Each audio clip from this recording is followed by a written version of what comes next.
"Mary, it's me," he said, his voice a ghost from the past.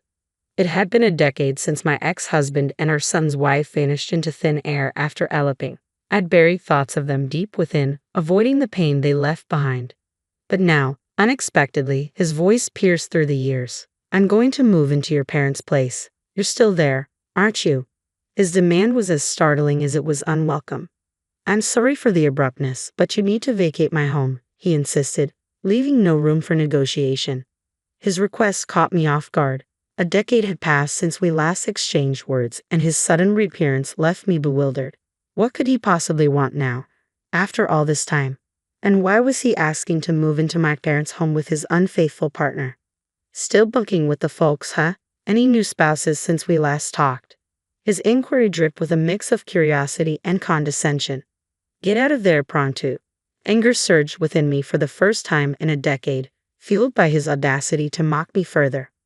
Little did he know, my living arrangements had changed drastically over the years. "Sorry, but if you're eyeing my parents' place, you're out of luck," I retorted. "Huh?" His confusion was palpable, a stark contrast to the rage boiling within me. I made it clear to him that after a decade, my determination had only grown stronger. Mary Kane, 60 years old, and still teaching part-time at a private school, I asserted. Despite being at retirement age, I persisted with my part-time work, albeit with a reduced salary. My admiration for my parents, both esteemed educators, stemmed from cherished memories of my childhood. Their influence fueled my ambition to follow in their footsteps. There was a time when I had a husband, Stephen, but that chapter ended in divorce a decade ago, and now, out of the blue, he resurfaced after all these years of estrangement. Stephen and I first crossed paths in college, back when I was just 21, juggling part-time teaching at a tutoring center with my studies in education. Stephen, a fresh face at the tutoring center, had recently stepped into the role of a part-time teacher. Despite his seniority in years, it fell upon me with my longer tenure to mentor him as directed by the center's director. As I guided him through the ropes, our camaraderie blossomed into a close friendship, which eventually bloomed into something more. 3 years of courtship later, we exchanged vows and welcomed our son Michael into the world. With graduation came a full-time teaching position for me, prompting my departure from the tutoring center. Our journey together as a family was just unfolding, filled with promises of a bright future. 25 years flew by, witnessing Michael find love in Sarah, whom he'd met during his studies at a design school in New York. We rejoiced in their union, hopeful for the happiness they would build together as a couple. Then, unexpectedly, Michael returned home, burdened with something he needed to share. "Mom, you're still married to Dad, right?" His question, though seemingly innocuous, stirred a mix of emotions within me as I welcomed him back, the worry beginning to settle in. "I spotted Dad strolling through Brooklyn with Sarah," Michael disclosed. "Okay," I replied, my mind racing with disbelief. According to Michael, he caught sight of Sarah and Dad arm in arm last Friday night in Brooklyn's bustling hotel district. Suspicion gripped him, prompting him to tail them discreetly. His surveillance led him to witness them disappear into a hotel. I couldn't wrap my head around it. Despite being in-laws, Stephen and Sarah shared a bond akin to that of a father and daughter. The notion of them meeting privately, let alone in a hotel, seemed unfathomable. I clung to the hope that it was a misunderstanding or a nightmare, but Michael's evidence shattered that illusion. The image on Michael's phone screen depicted a crystal-clear snapshot of Dad and Sarah entering the hotel arm in arm, unmistakably captured on a Friday night. Dad's excuse of overtime at the office crumbled in the face of this damning proof. Additionally, I couldn't shake off the memory of Stephen's frequent late arrivals home over the past few months. His explanations vary from happy hour gatherings with colleagues to sudden business trips or urgent work demands on holidays. Initially, I accepted his excuses without much skepticism, but upon closer reflection, I realized these occurrences had become more frequent lately. There seemed to be a pattern emerging, one that made me increasingly uneasy. Could these excuses be a cover for spending more time with Sarah? Requesting Michael to forward the image, I assured him I would confront his father before bidding him good night. Anticipation gnawed at me as I awaited Stephen's return home that evening. When he finally arrived, the scent of alcohol clung to him, aggravating my nerves. Summoning my courage, I approached him directly. "Stephen, Michael mentioned something today.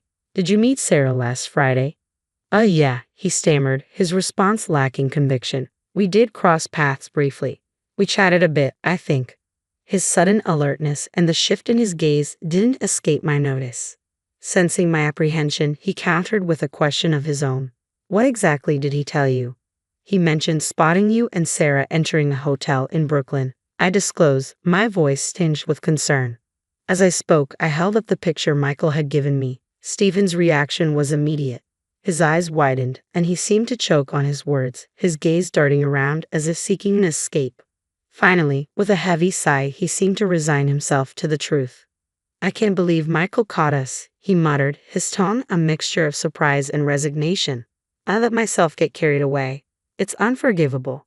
My heart sank as his admission sank in. No way, Stephen, I whispered, struggling to comprehend the betrayal. Realizing there was no use in denying it any longer, Stephen began to spill everything.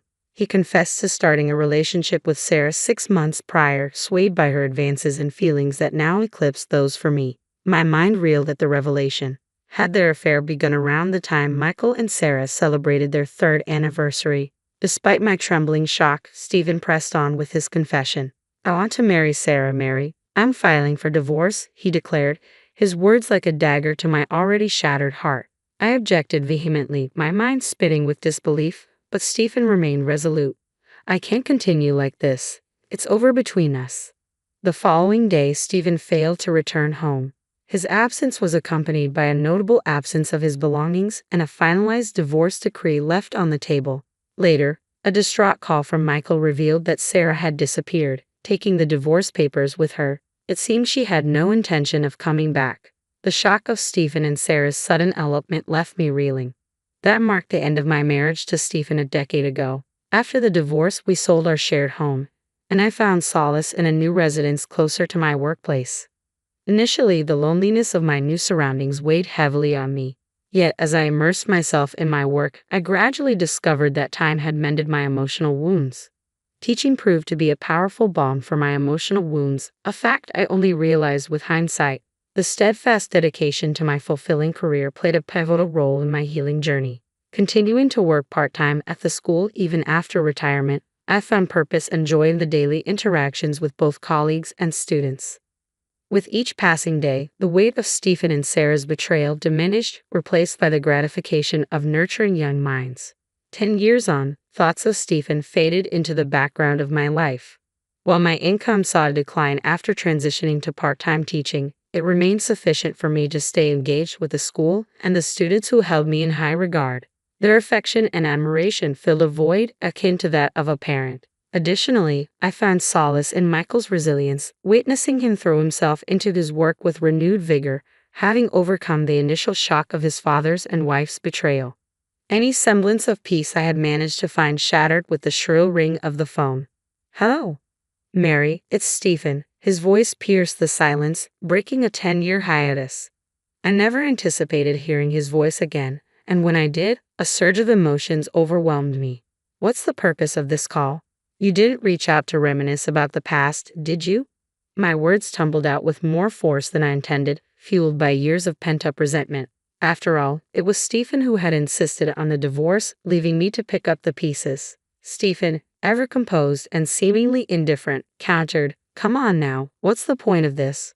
Why did you even bother contacting me? You're the reason we're no longer together. I've moved on, Mary. You're not my husband anymore, and I have no interest in seeing you or hearing your voice. Let's cut to the chase, Mary. You're back at your parents', right?" His casual interruption grated on my already frayed nerves, prompting me to raise my voice once more, struggling to contain the surge of emotions stirred by his insensitive and light-hearted tone. Stephen pressed on, oblivious to my turmoil. "Sarah's expecting," he announced, the news hitting me like a freight train. "But raising the child is proving more financially challenging than we anticipated. Making ends meet has become increasingly difficult." According to his account, despite the significant age gap of 30 years, he and Sarah had shared a passionate bond. However, the dynamics shifted when Sarah fell pregnant last year, upending their lives. Both Stephen and Sarah had quit their jobs ahead of the due date, only to find themselves struggling to secure new employment. Forced to scrape by with part-time work, they faced mounting financial strain. With Sarah unable to work following the birth, their precarious financial situation loomed large. I reached out to Michael and my parents for help, but they all refused. Stephen chuckled over the phone, his words carrying the bitter edge. Stubborn lot, aren't they? His laughter echoed in my mind, conjuring images of Stephen's stern father, determined mother, and sullen younger brother, faces I hadn't seen since their wedding 13 years ago. His family, a portrait of strictness, resolve, and seriousness, had cut ties with me after the divorce. Yet, despite our estrangement, I never imagined Stephen as the type to tolerate infidelity or betrayal within his own family. So, what? You expect me to stay in our old house? I said yes, but first prioritize your relationship with your wife. Your eldest daughter and first grandchild should take precedence over a mere teacher. Leave now. His abusive tone ignited a fierce anger within me. Had my memories of Stephen over the past decade been too idealized? I hadn't anticipated this callousness from him. Then a realization dawned on me. In a subdued voice, I uttered, "I'm sorry, but if you're referring to my parents' house, it's no longer ours." "What do you mean?" Stephen's confusion mirrored my own until I clarified. "Both my parents passed away, Dad 3 years ago, Mom just last year. Their house became too much for me to manage alone, so I sold it. I don't have a house to offer you, Stephen." "Ha. I won't disclose my current address, and even if I did, you're not welcome here. Don't ever show up." Stephen's voice boomed with authority. "What about my inheritance?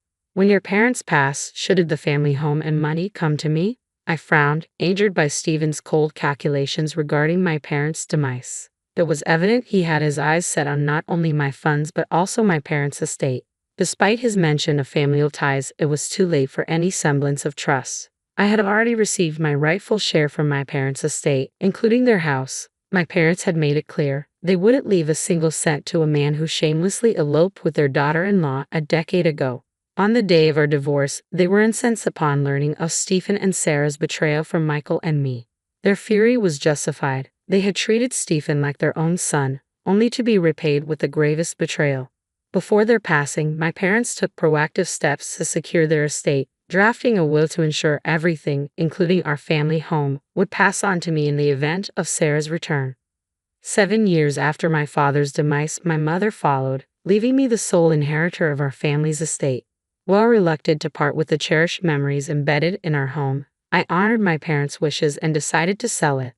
They hoped it would shelter someone more deserving than Stephen and Sarah. Stephen's reaction was explosive upon learning of this decision. "Don't play dumb. You can't. This is absurd. They wouldn't approve." The inheritance was legally passed down to me, I countered firmly, and their forgiveness isn't something I seek, especially not from Stephen and Sarah, who've done nothing but cause turmoil. Stephen, who had idled away his days, had no business meddling in my affairs. As I gazed at my disconnected phone, I realized Stephen's true colors: someone who would abandon others for his own gain, then lash out when denied. It was a revelation that my ex-husband, with whom I'd shared years of my life, could be so immature. As contempt simmered in my heart, another call came through, this time from Sarah. "You didn't bother to inform me about my own in-laws passing," she accused, her voice dripping with accusation. But her words failed to move me. If Sarah had truly been shocked by my parents' deaths, she would have expressed condolences or a desire to pay her respects. Instead, she immediately steered the conversation towards inheritance, legacy, and money, revealing her true priorities. Neither Sarah nor Stephen deserved a place before my parents' altar. With that thought in mind, I cut Sarah off before she could finish speaking. Later, I received a call from Michael. "Mom, did Dad and Sarah show up at your place?" he inquired. "No, they didn't, but they called, asking about the house and their inheritance," I replied. Michael's voice carried a hint of resignation. "I see. I thought they might reach out, especially after they visited me the other day." "Michael, are you okay? Did they cause any trouble?" I asked, concerned. "I'm fine, Mom, really. They just made a scene at my door. When I threatened to call the police, they took off. But I have an idea." Michael revealed his plan to me, prompting a decision to break the cycle of toxicity between Stephen and Sarah, not just for my own sake, but to safeguard my son as he embarked on a fresh chapter. A few days after putting this plan into action, I received a frantic call from Stephen. "Mary, did you have a hand in this? You're unusually quiet," he blurted out. Don't play innocent. What's going on? I demanded. They're on their way to our place, Stephen disclosed. They? Who? I pressed for clarification. Stephen explained that 7 women were en route to their apartment, his unfaithful partners. It appeared he'd been carrying on affairs with 7 other women, in addition to Sarah. Unaware of Stephen's infidelities with 7 other women, Sarah found herself caught off guard by the sudden chaos. As the women erupted in anger, Stephen's frustration grew, directed now at Sarah. The revelation of multiple affairs left me dumbfounded. I knew it was you. How did you uncover my secret? Stephen demanded. I wonder, I retorted, considering I have nothing left after my ex-husband abandoned me for another woman 10 years ago. What? Stephen's shock was palpable. Turning the conversation around, Stephen unleashed a torrent of expletives over the phone, but his outburst failed to faze me in the slightest. As Sarah's distress escalated during our conversation, she hastily packed her belongings, unleashing a heated argument with Stephen, oblivious to my presence on the line. It was a chaotic scene unfolding before my ears, reminding me of the saying, "Things spiral out of control." With a heavy heart, I directed my final words to my ex-husband, though they may have fallen on deaf ears. Farewell, Stephen. Never darken my doorstep or our son's life again. With that, I ended the call. Little did Stephen know, the tumult sparked by the women he had been unfaithful with was the very plan Michael had alluded to. After Stephen and Sarah's tumultuous visit to Michael's home, where they were swiftly turned away, he wasted no time in enlisting the services of a professional detective agency to delve deeper into their affairs. As it turned out, Stephen's infidelity with Sarah had escalated into affairs with 7 other women, 3 of whom were married. Michael promptly relayed this information to me, along with Stephen and Sarah's current address, the very apartment uncovered by the detective agency. With this knowledge in hand, Michael and I coordinated a plan. We informed all 7 women of Stephen and Sarah's whereabouts and directed them to confront the couple simultaneously. The resulting chaos at Stephen and Sarah's apartment grew so intense that law enforcement had to intervene, dispatching police to the scene. Sarah ended her relationship with Stephen, and he found himself facing lawsuits from 3 aggrieved husbands, each demanding alimony payments exceeding 3 figures. Losing Sarah, his home, and his financial stability, Stephen now lives as a homeless individual in a park, struggling to make ends meet. A colleague spotted him seeking assistance at a soup kitchen. Meanwhile, Sarah, facing her own financial burdens, was hit with alimony demands surpassing 3 figures. Forced to borrow money to cover her expenses, she turned to a black market lender, a decision that would soon prove ominous. Shortly after securing the loan, she was forcibly abducted by intimidating individuals in a car, and her whereabouts remain unknown. 10 years have passed, and I've finally reached a final resolution with Stephen. Once again, I've returned to the tranquility of my life. While I remain single, contentment fills me as I immerse myself in the vibrant atmosphere of school. That alone is sufficient for me.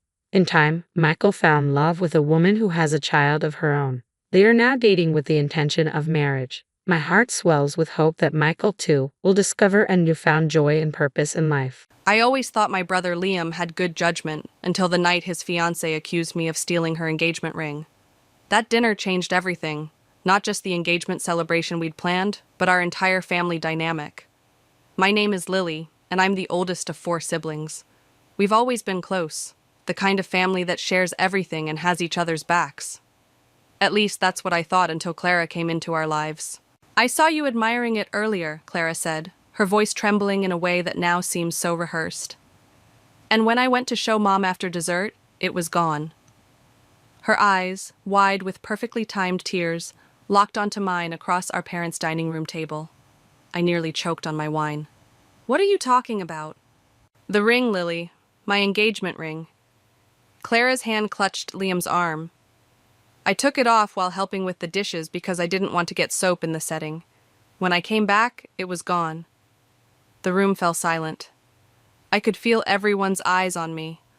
Willow, my younger sister, stopped mid-bite of her chocolate cake. Dustin, our baby brother, shifted uncomfortably in his chair. Mom's hand covered her mouth in shock. That's ridiculous, I said, my voice steady despite the panic rising in my chest. I would never...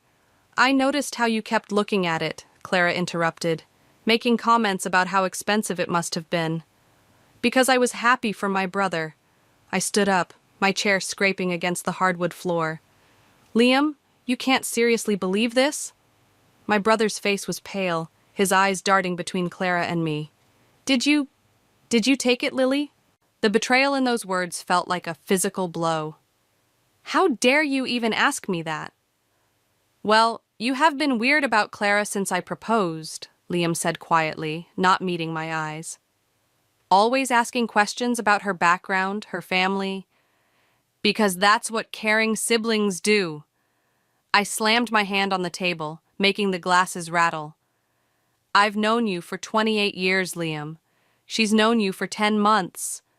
Stop it! Clara burst into tears. This is exactly what I meant, Liam.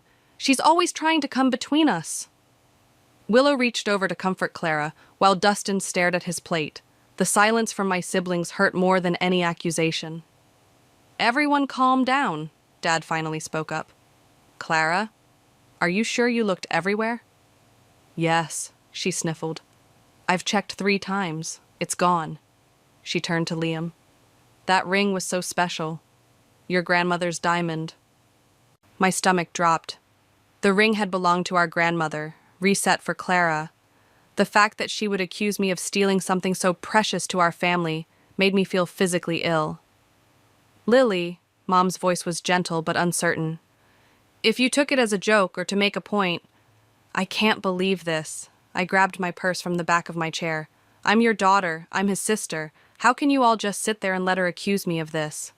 Then empty your purse, Clara suggested, her voice honey-sweet. Prove me wrong.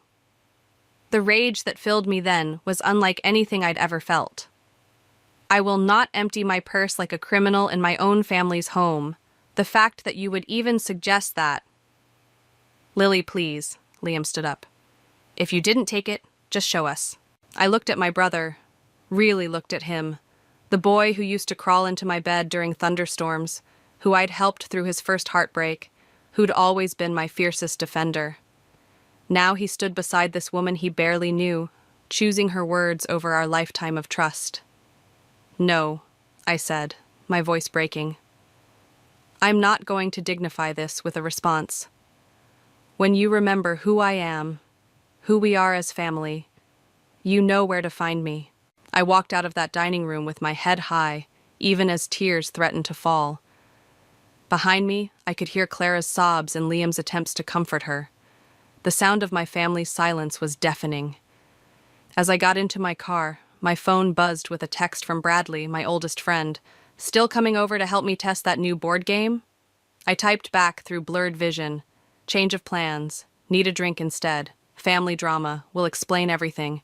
Starting the engine, I caught a glimpse of movement in the dining room window. Clara stood there, watching me leave, and for a split second, I could have sworn I saw her smile. That's when I knew.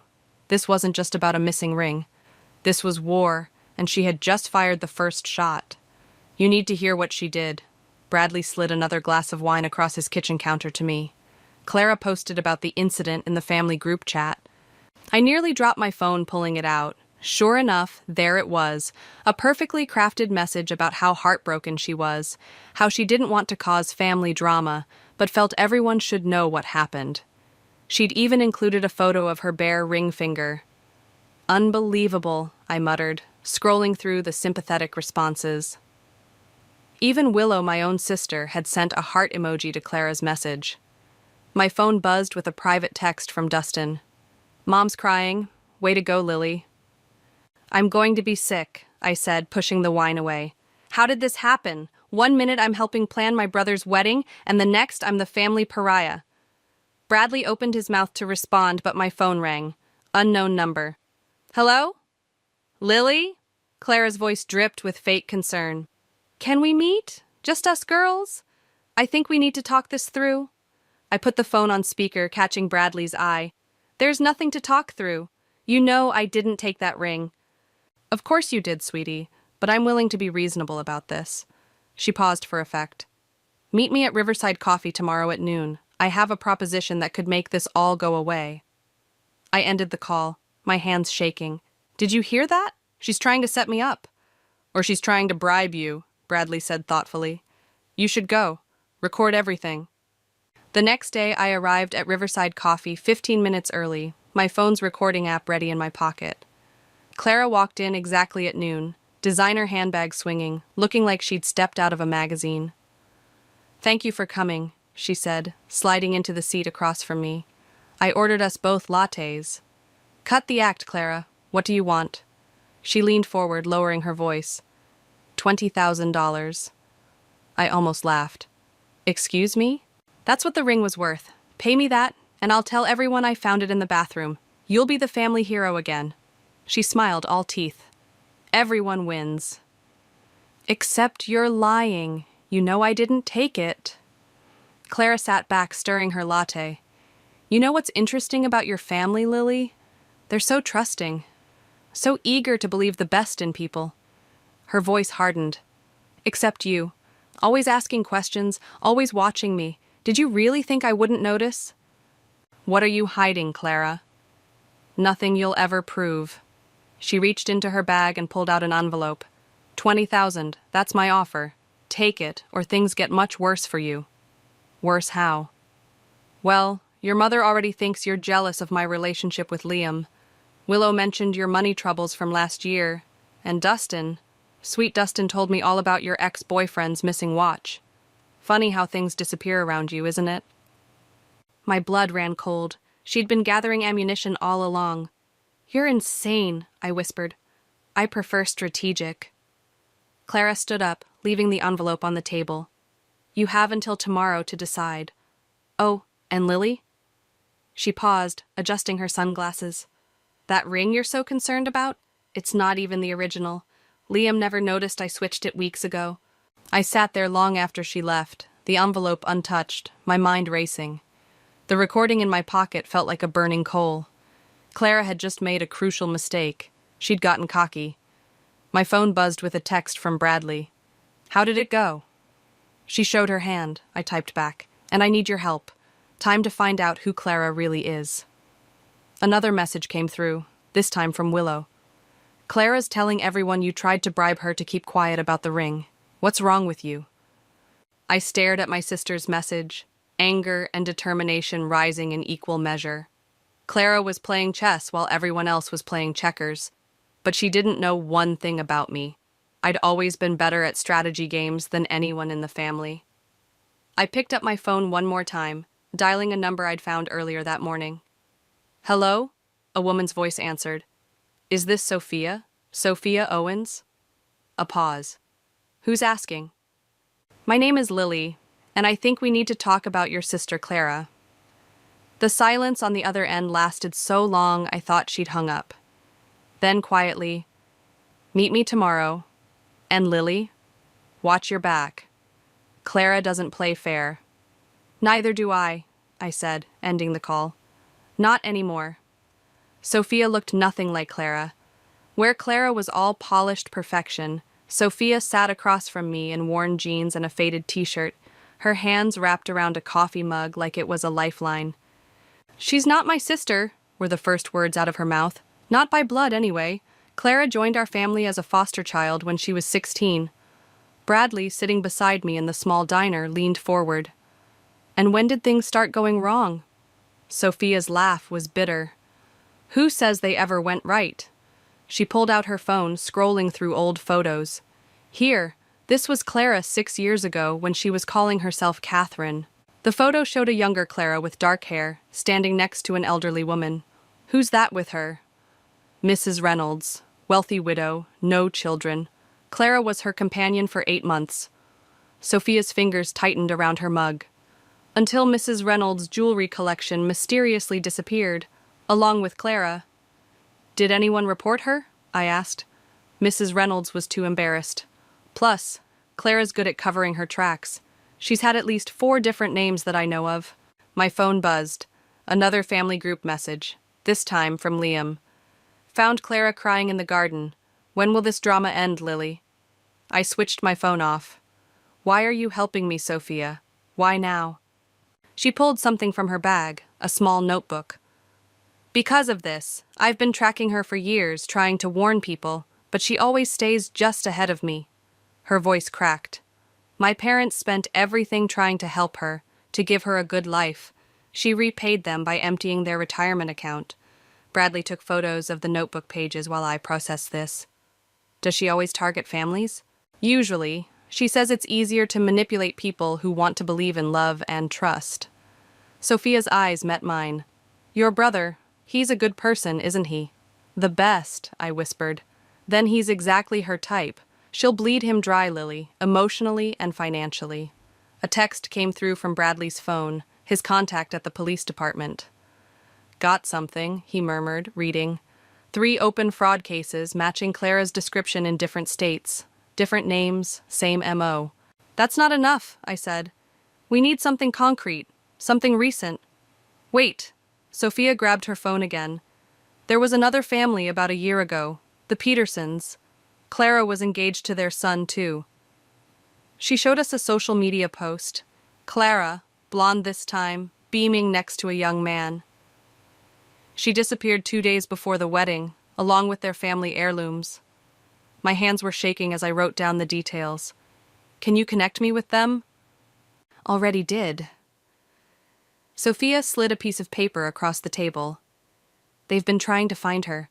The mother, Janet, she's expecting your call. Just then, the diner's door chimed. I looked up to see Willow walking in. She froze when she saw me, then marched over to our table. So this is what you're doing? She demanded. Meeting with strangers to dig up dirt on Clara? She was right about you. Willow, wait, I started, but she cut me off. No, you wait. Clara's the best thing that's happened to Liam in years. Why can't you just be happy for them? Sophia stood up slowly. You must be Willow. I'm Clara's sister. That stopped Willow short. What? Clara said she was an only child. She says a lot of things. Sophia's voice was gentle. Would you like to sit down? There's quite a bit about your future sister-in-law you should know. Willow hesitated, looking between us. I shouldn't. Just listen, I pleaded. Then decide. Slowly, Willow sat down. As Sophia began sharing her story again, I saw doubt creep into my sister's eyes. My phone buzzed one more time. A message from Clara. Tick-tock, Lily. Time's running out on my offer. Would be a shame if more things started disappearing. I showed the message to Bradley, who immediately started typing on his laptop. Got it, he said after a moment. The threat's documented, and I think I found something else. A marriage license from 2 years ago. Clara had a different last name, but it's definitely her photo. She's still married? Willow whispered, the color draining from her face. Among other things, Sophia said grimly. Keep looking. You'll find more. As Bradley and Sophia dug deeper into Clara's past, I watched my sister's face. The denial was crumbling, replaced by horror and anger. Liam, she said suddenly. We have to tell Liam. We will, I promised. But first, we need to make sure we have everything. When we confront Clara, we only get one shot at this. Willow grabbed my hand under the table, the first time she'd touched me since that dinner. I'm sorry I didn't believe you.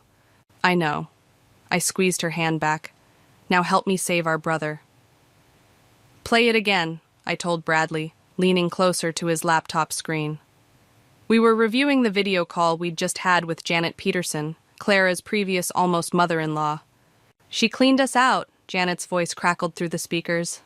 2 days before the wedding, she said she was going to pick up her dress.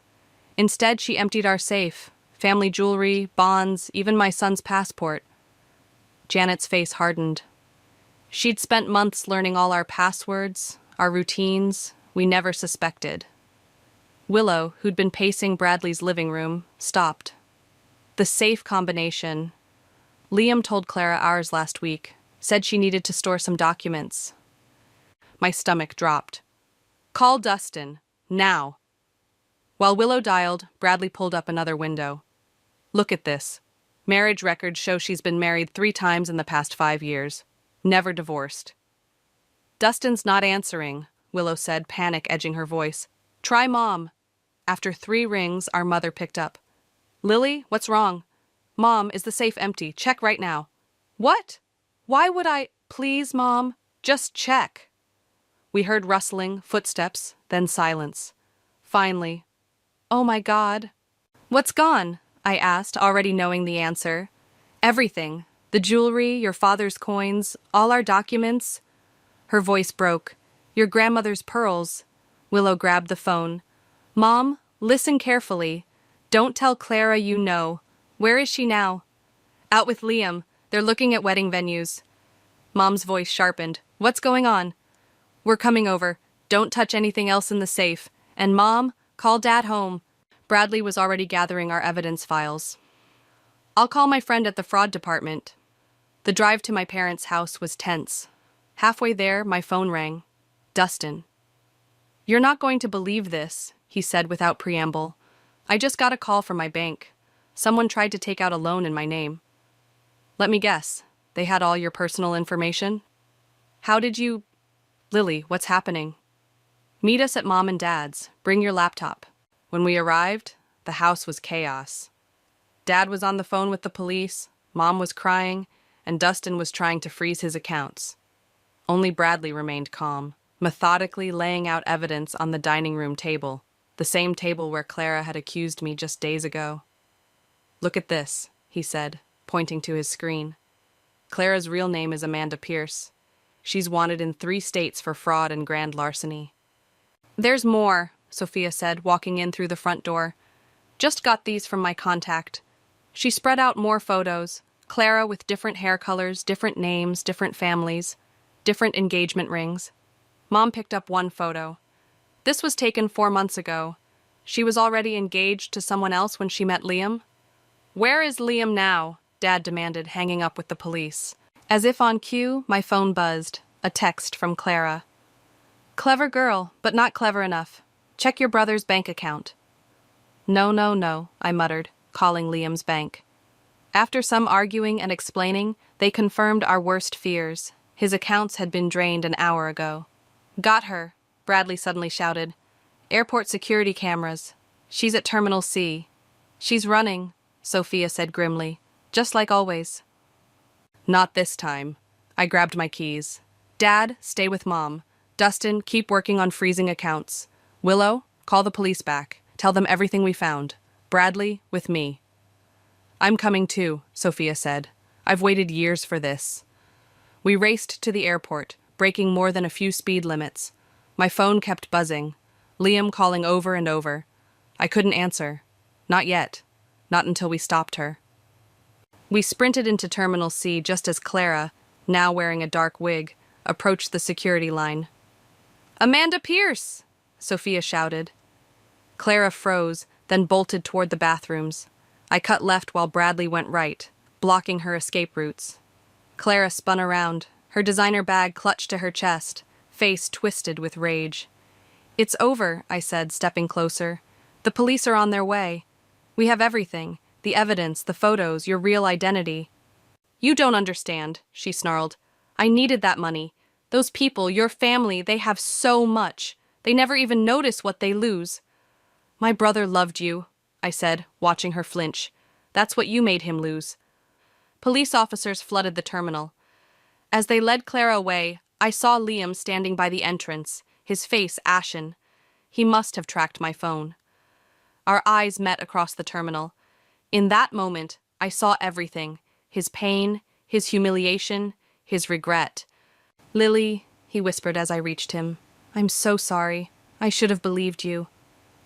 I pulled my little brother into a hug as he broke down, right there in the middle of Terminal C.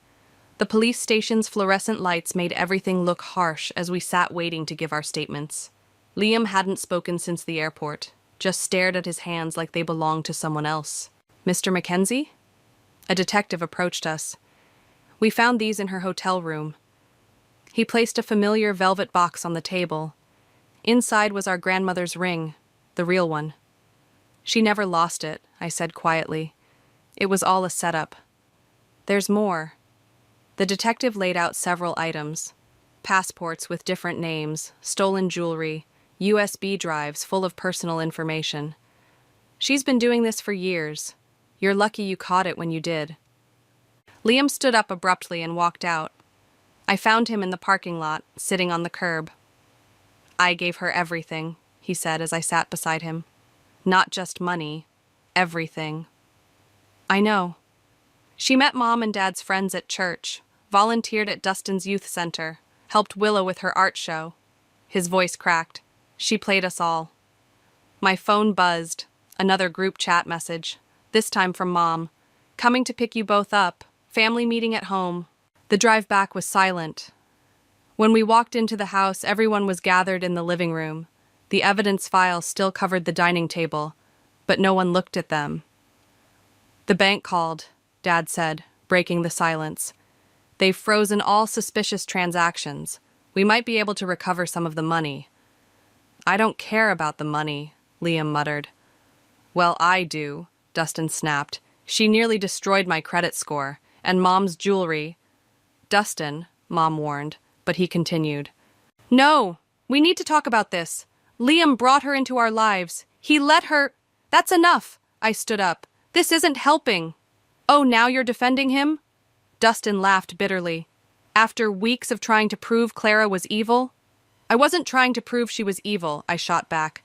I was trying to protect our family. Stop it! Willow's voice cut through the argument.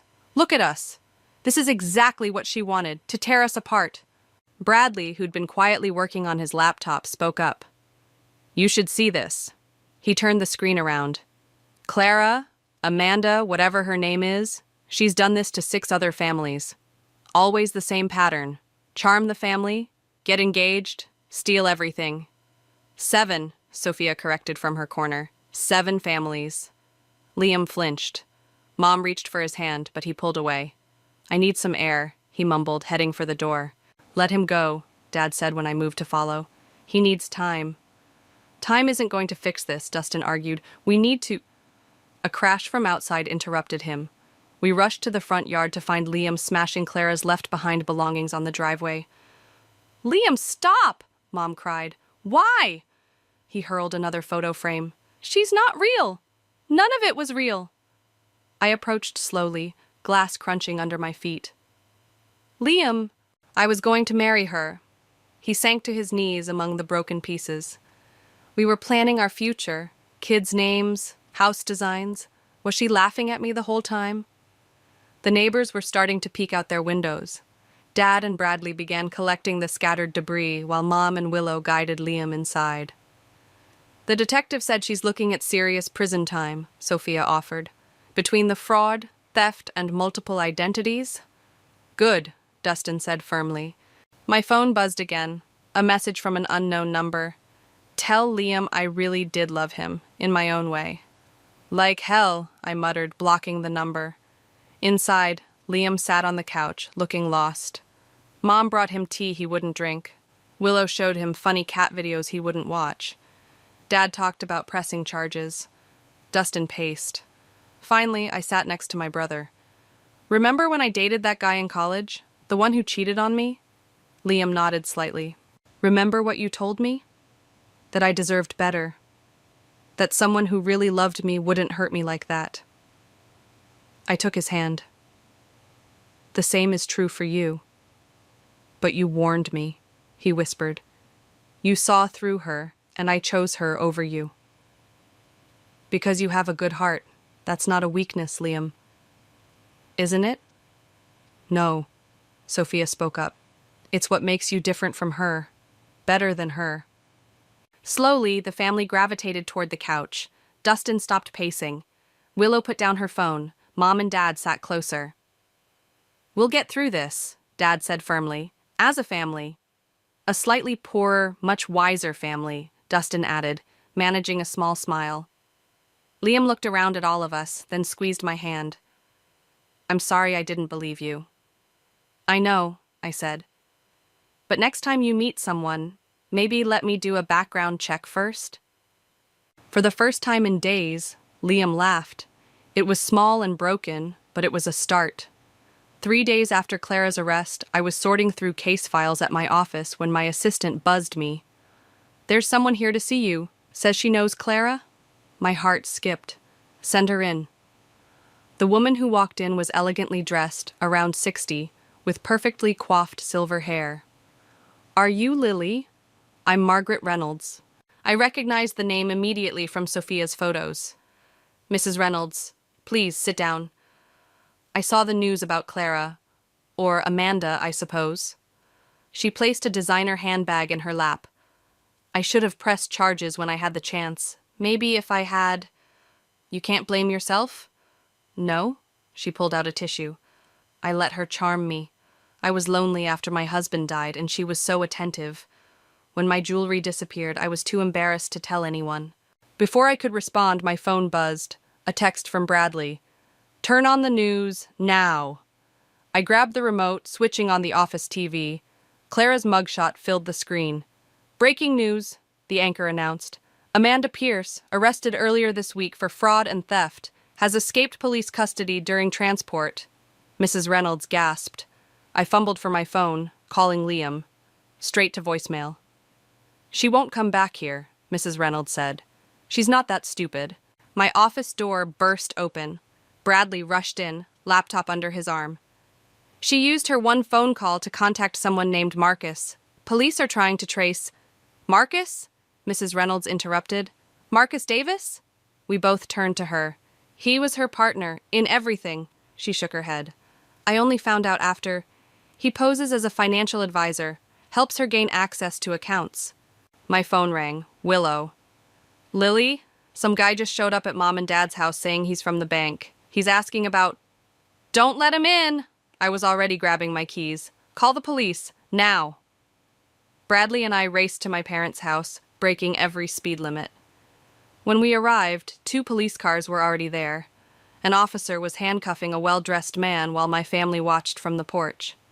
Marcus Davis, the officer confirmed. We've been looking for him. He had all our banking information, Dad said, looking shaken. If Willow hadn't recognized the fake ID pattern from Clara's files... Where is she? I demanded, approaching Marcus. Where would Clara go? He just smirked. Lawyer.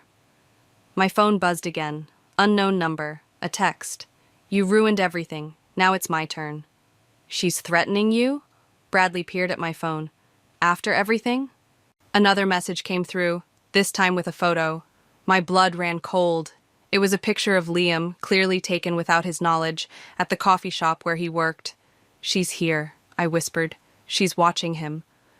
Bradley was already calling the police while I tried Liam again. Still no answer. I'm going to the coffee shop, I announced, heading back to my car.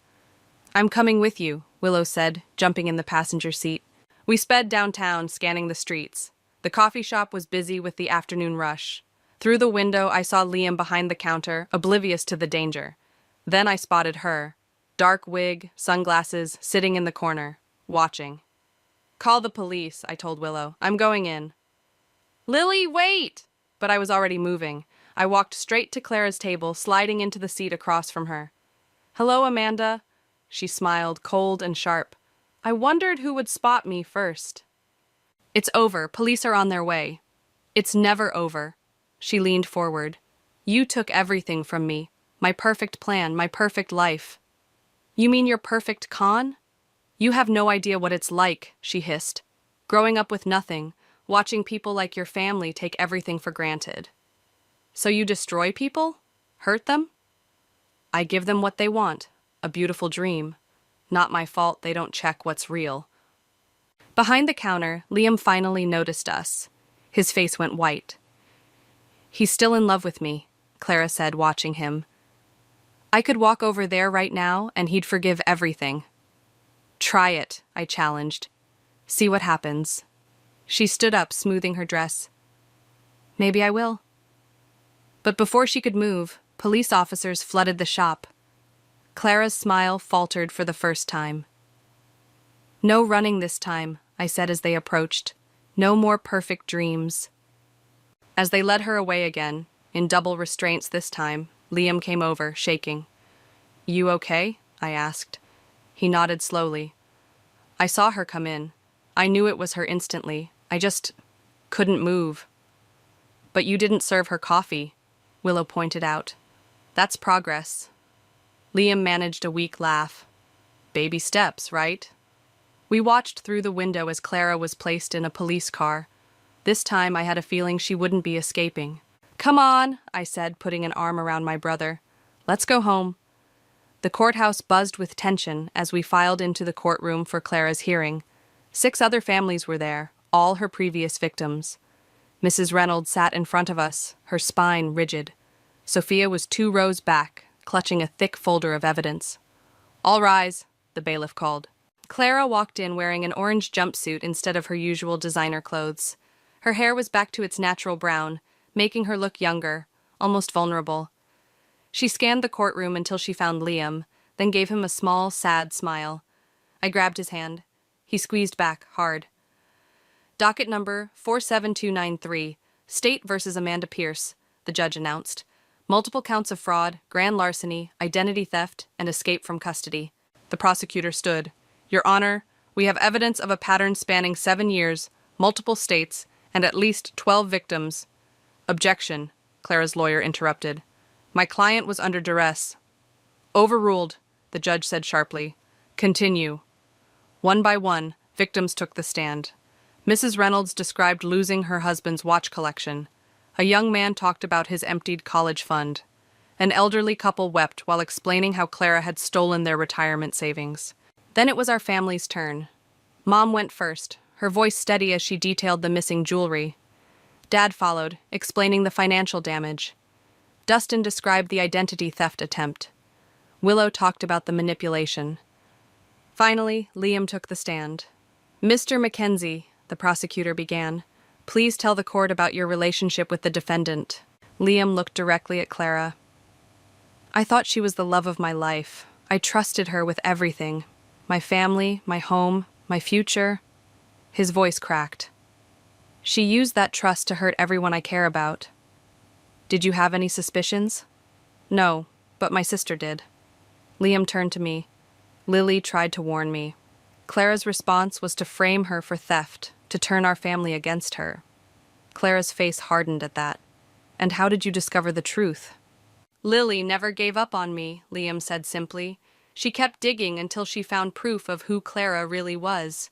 She saved our family. When it was Clara's turn to speak, she put on quite a show. Tears, trembling voice, stories of a hard childhood. I never meant to hurt anyone, she insisted. I just wanted to belong somewhere. These families had so much love, so much security. I wanted that for myself. By stealing from them? The prosecutor challenged. By becoming part of them, Clara countered. The money, that was just insurance. Protection. Protection from what? From being abandoned again. She looked at Liam. Everything I felt was real. I felt Liam tense beside me. The judge cleared his throat. Ms. Pierce, you've demonstrated a clear pattern of predatory behavior, targeting vulnerable families and exploiting their trust. Your actions show premeditation, sophistication, and a complete lack of remorse. Clara's facade cracked slightly. Furthermore, your escape attempt and subsequent stalking of the Mackenzie family shows you remain a danger to society. The judge adjusted his glasses. I hereby sentence you to 15 years in state prison with no possibility of parole for 10 years. You will also pay full restitution to all victims. The courtroom erupted in murmurs. Clara stood frozen, then suddenly turned to face us all. You think this changes anything? She shouted. You all wanted to believe the fairy tale. You wanted the perfect daughter, the perfect fiancé, the perfect friend. I just gave you what you wanted. Remove the defendant, the judge ordered. As officers led her away, Clara locked eyes with me. You're just like me, Lily.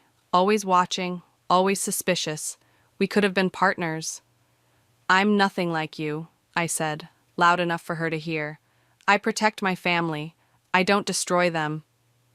The doors closed behind her, and suddenly the courtroom felt lighter. People began hugging, crying, sharing stories. Mrs. Reynolds turned to us. It's really over. Almost, Bradley said, appearing with his laptop. The police just found her storage unit. Everything she stole, it's all there. They're cataloging it now. Sophia joined us, tears in her eyes. 7 years. I've been tracking her for 7 years. What will you do now? Willow asked her. Go home. Try to help my parents heal. She smiled slightly. Maybe get some therapy. We should all probably do that, Dustin joked. but there was truth in his words. Outside the courthouse, our family huddled together in the autumn sunshine. Mom was already planning a celebration dinner. Dad was calling the bank about recovering funds. Willow and Dustin were arguing about who would make the toast. Liam hung back, watching them. "I keep waiting to wake up," he said quietly, "to realize this whole nightmare was just a dream." "It wasn't a dream," I replied, "but it's over now." He nodded slowly. "Thanks to you." "No," I corrected him. "Thanks to us. All of us. Together." "Together," he repeated, and finally smiled. A real smile, not the broken one he'd worn for weeks. "Let's go home." "You don't have to do this," I told Liam as we stood outside the prison visitors' room. "No one would blame you for walking away." "I need answers," he replied, straightening his shoulders. "Real ones this time." Through the window, I could see Clara already seated at the metal table, orange jumpsuit stark against her pale skin. No makeup, no fancy clothes, no performance. Just Clara, or Amanda, stripped of all pretense. "Want me to come in?" He shook his head. "I need to do this alone." I watched through the glass as my brother sat across from the woman who'd nearly destroyed our family. Their conversation was muted, but their body language spoke volumes. Clara leaned forward, eager.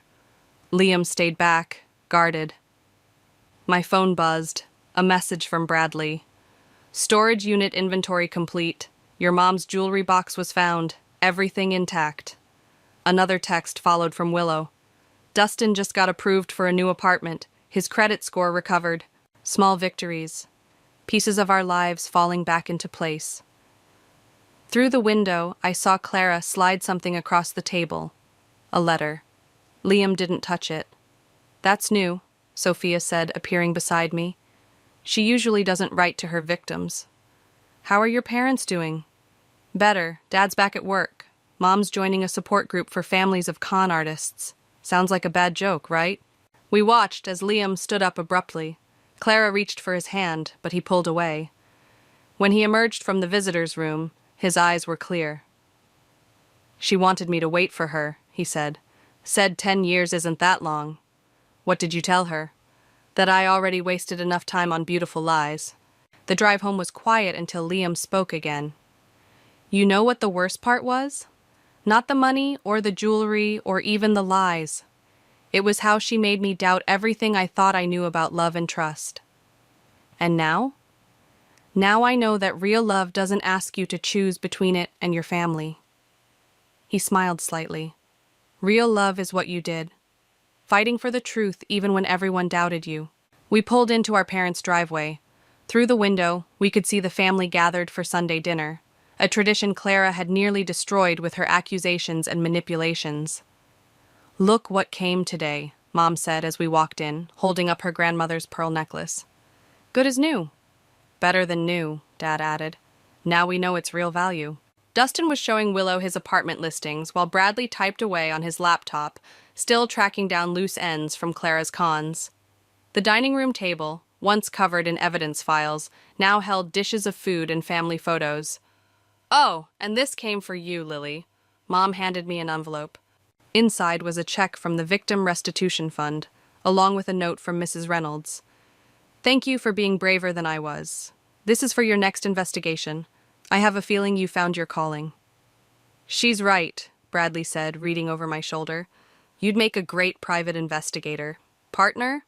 Before I could answer, Sophia burst through the door. "You need to see this!" She thrust her phone at us. On the screen was a social media post from one of Clara's other victims, a support group for families affected by romance scams. "They want us to speak at their next meeting," Sophia explained. "Share our story, help other families spot the warning signs." "Turn tragedy into purpose," Willow mused. "I like it." "We could help people," Liam said thoughtfully. "Stop this from happening to other families." "Is that a yes?" Sophia asked. I looked around at my family, bruised but not broken, wiser but not hardened. "It's a yes from all of us." "First," Mom interrupted, "dinner. Some traditions are worth keeping." As we gathered around the table, our table, reclaimed from painful memories, I noticed something different. We sat closer now, passed dishes with more care, listened more intently to each other's stories. Hey, Dustin said suddenly. Remember when Clara used to do that fake laugh at all Dad's jokes? They're not that bad, Dad protested. They really are, we all chorused, then burst out laughing. Real laughter, the kind that heals. Later, as dishes were being cleared, Liam pulled me aside. That letter Clara gave me? I didn't read it. No?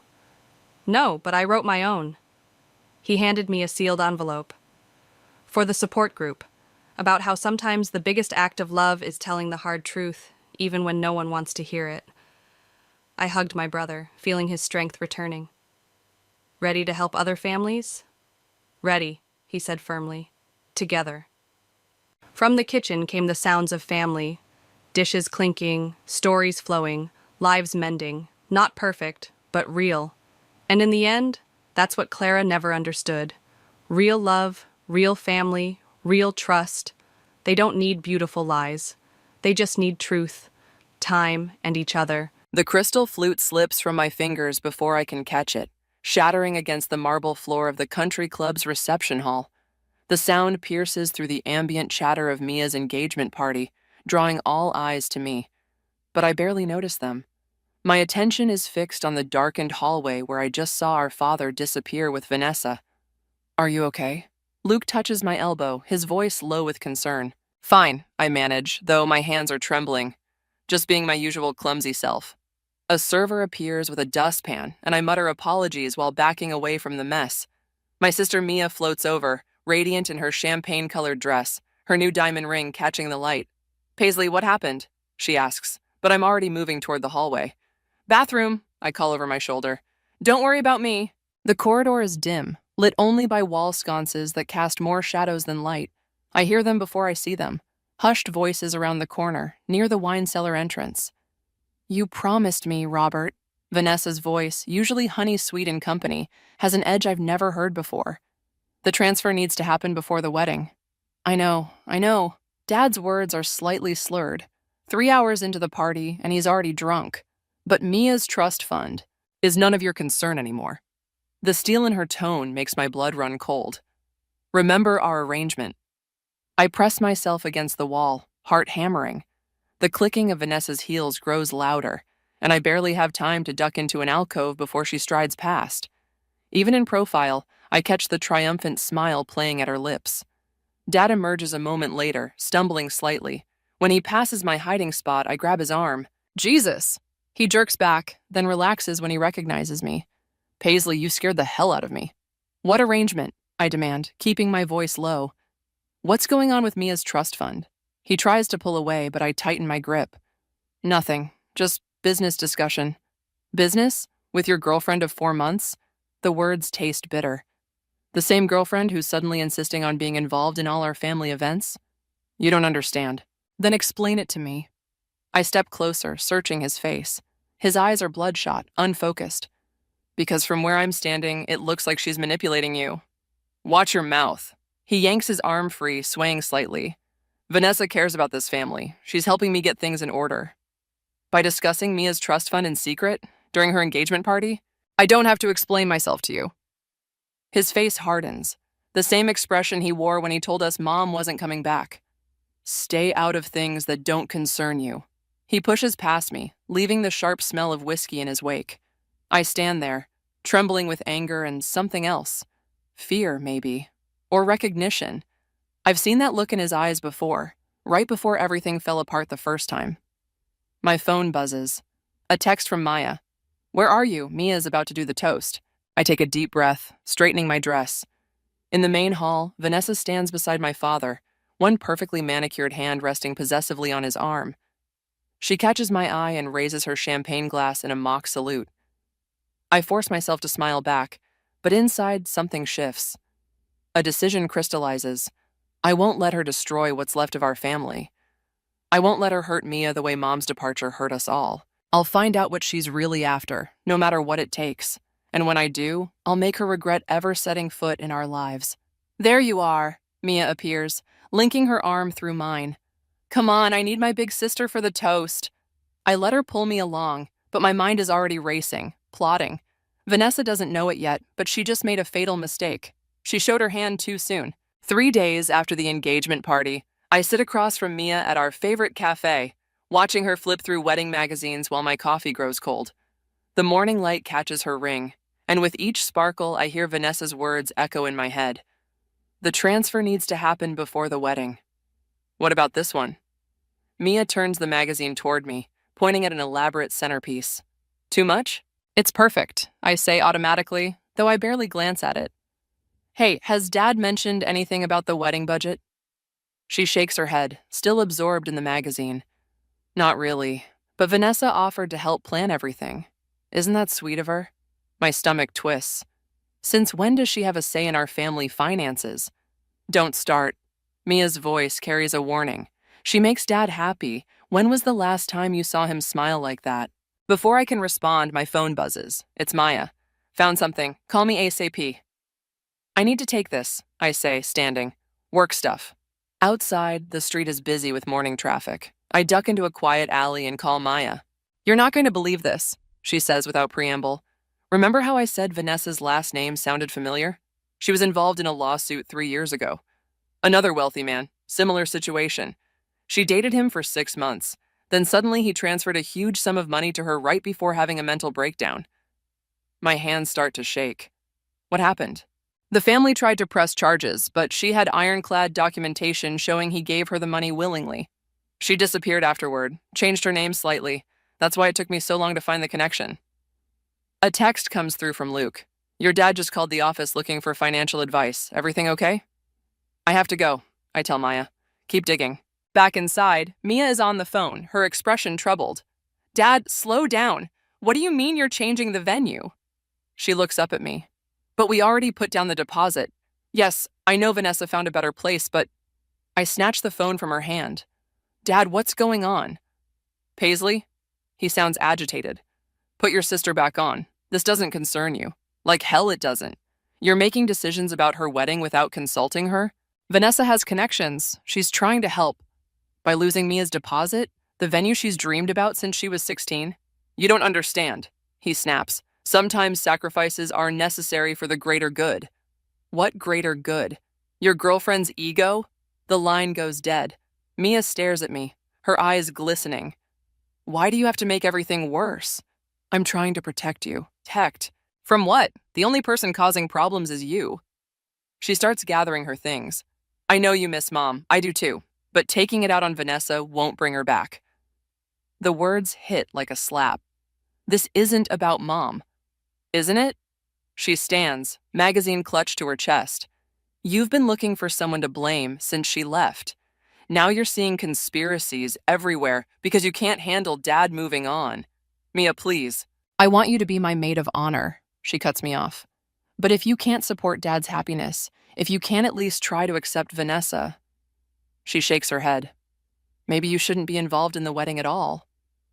She walks out, leaving me alone with cold coffee and the weight of everything I can't tell her.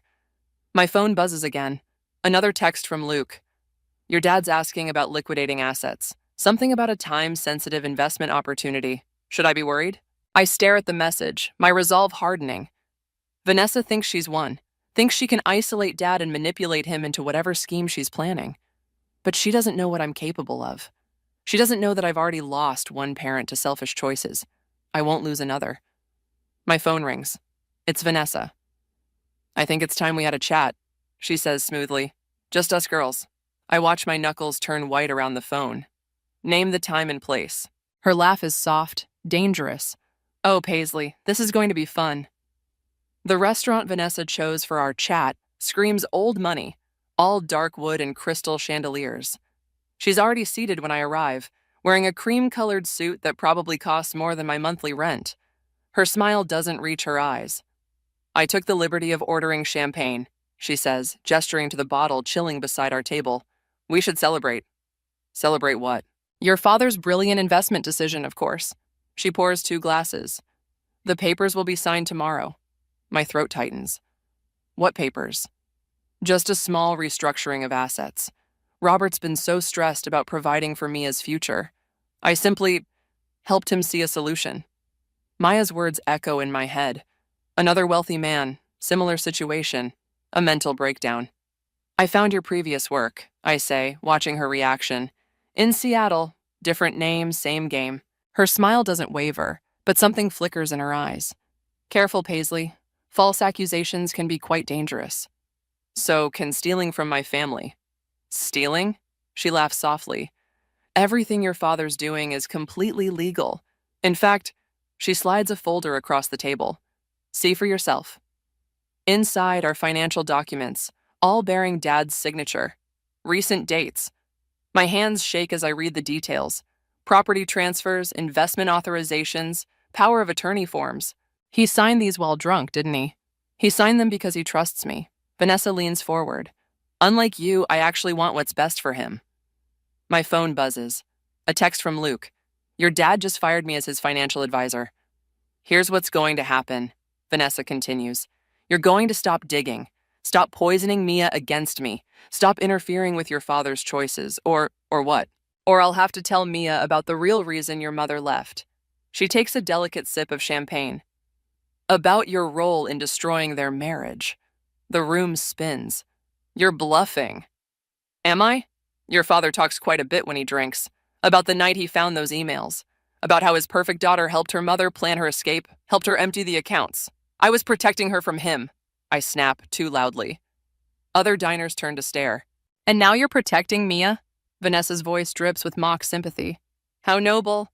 But we both know it's really about your guilt. Your need to control everything so nothing falls apart again. My phone buzzes again. Maya. Found more victims. 3 other cases. Call now. You won't get away with this, I say, standing. I already have. She gestures to the documents. Keep those copies. Consider them a reminder of what you stand to lose if you don't back off. Outside, the evening air does nothing to cool my rage. I call Maya with trembling fingers. She's accelerating her timeline, Maya says without preamble. The other cases, she usually spent months grooming her targets, but with your dad, she's moving fast. Something's different this time. A text from Mia interrupts. Dad's acting weird, won't return my calls about the venue change. Can we talk? I need everything you found, I tell Maya. Every detail, every victim, and I need it before tomorrow's signing. Paisley, wait. There's more. In the Seattle case, when the family threatened to expose her, the target had an accident, fell down some stairs after drinking, nearly died. My blood runs cold. I remember Dad stumbling at the engagement party, Vanessa's hand on his arm. Another text, this time from Ryan. Your father just offered to make me partner in his firm. Vanessa suggested it. What's going on? The pieces click together. She's not just isolating Dad. She's building a network of control. Ryan, the wedding, the venue change. It's all part of her plan. My phone rings. It's Dad. Paisley? His voice is slurred, desperate. I think I've made a terrible mistake. The papers, I can't remember what I signed. Vanessa says, the call cuts off abruptly. I try calling back, straight to voicemail.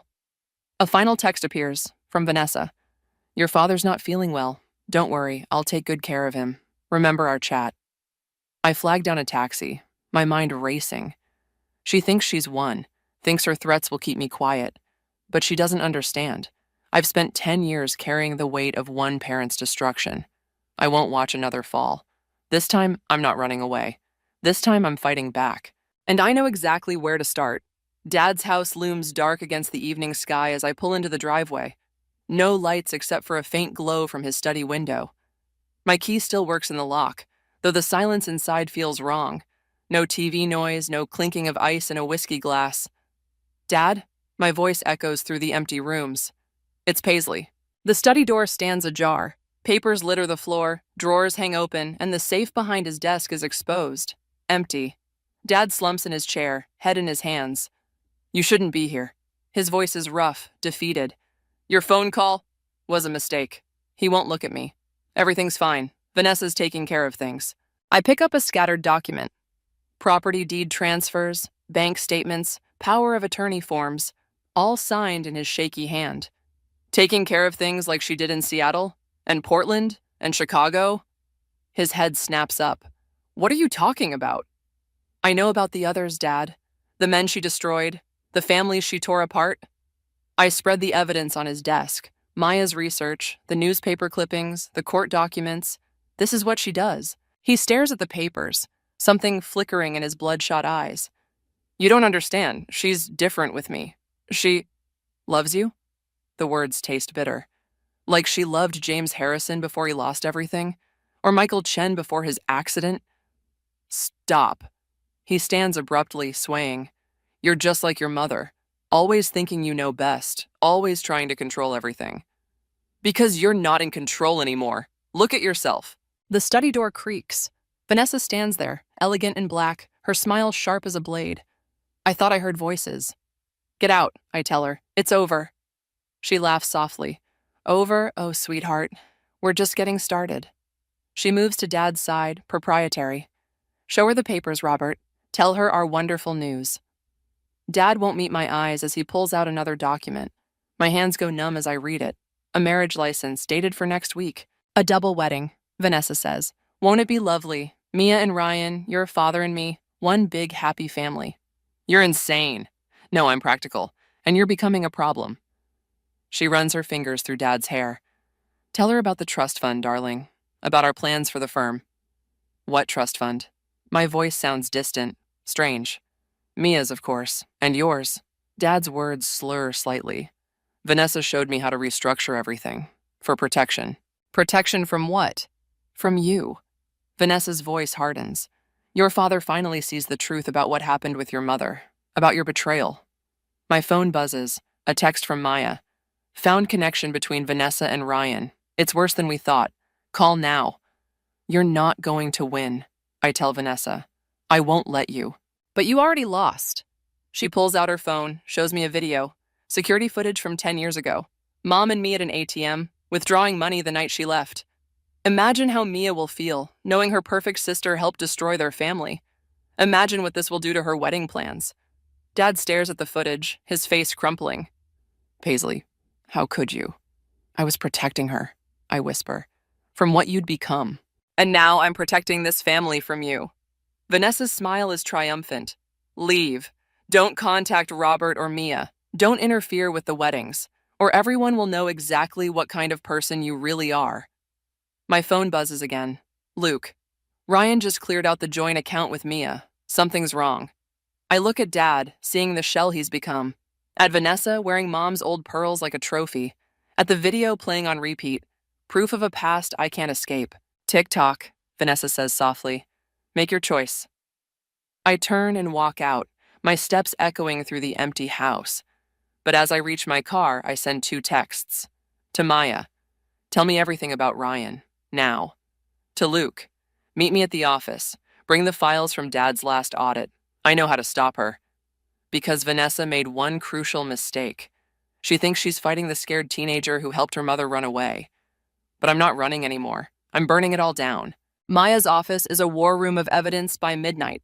Photos, financial records, and newspaper clippings covering every surface. Luke paces between the whiteboards, connecting threads with red marker while I stare at my phone, watching Mia's missed calls pile up. It's worse than we thought, Maya says, spreading out new documents. Ryan isn't just helping Vanessa. He's her partner. They've done this before, working both sides of wealthy families. Luke stops pacing. Both sides? While she seduces the father, he romances the daughter. Double the manipulation, double the payoff. Maya's voice shakes with anger. They've destroyed 3 families this way. My phone buzzes again. Mia. This time I answer. Where are you? Her voice is thick with tears. Ryan's acting strange. The joint account is empty and Dad won't return my calls. I'm coming over. I grab my keys, but Luke catches my arm. Wait, there's something else. He points to the financial records. The timing of these transfers. Vanessa's not waiting for the wedding. She's moving everything tomorrow. The double ceremony was never the end game, Maya adds.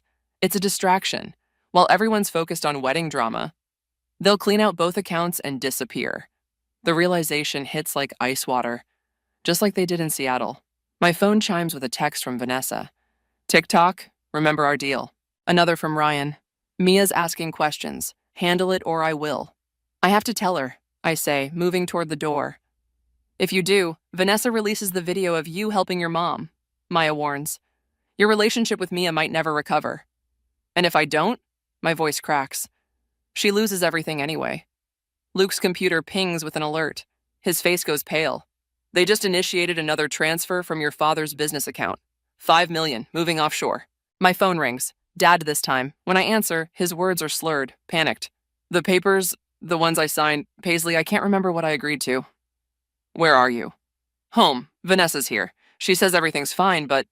His voice cuts off, replaced by Vanessa's smooth tones. He's had too much to drink. Don't worry, I'll take care of him. A pause. Oh, and Paisley? I've already called Mia. Told her everything about that night with your mother. She's devastated, of course. But at least now she knows who she can really trust. The line goes dead. Maya grabs my arm as I lurch toward the door. Wait, we need a plan. There's no time. I shake her off. They're going to take everything. Then let them. Luke blocks my path. We have enough evidence now. We can go to the police. And what happens to Dad in the meantime? To Mia? The room spins as possibilities collide. You saw what happened to their other victims. The accidents, the breakdowns. My phone lights up with a final text from Mia. How could you? All these years you let me blame Dad for Mom leaving. I trusted you. The words blur through tears. 10 years of protecting her, of carrying the weight of that night alone, undone by Vanessa's calculated cruelty. I know where Ryan keeps his files, Maya says quietly. The real ones, documenting everything they've done. But getting them means breaking into his office. That's illegal, Luke warns. So is what they're doing to my family. I grab my keys again, decision crystallizing. Maya, show me where. Luke, I need you to go to Mia's. Don't let her near Ryan, no matter what. Paisley, wait. Luke catches my hand. If you do this, if you cross this line, there's no going back. He's right. Breaking and entering, stealing documents, I'll become everything Vanessa accused me of being. The betrayer, the destroyer. But I see Dad's trembling hands signing away his life. Mia's trust fund disappearing. The hollow eyes of Vanessa's previous victims in the newspaper photos. Sometimes, I say, pulling away, you have to break something to save it. Maya grabs her coat. I'm driving. As we race through empty streets, my phone buzzes one last time. A photo from Vanessa.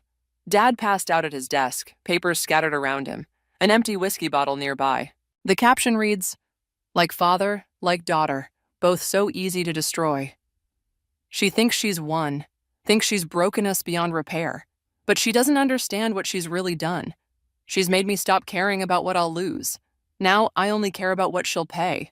The wedding venue sparkles with fairy lights and white roses, a perfect facade hiding the rot beneath.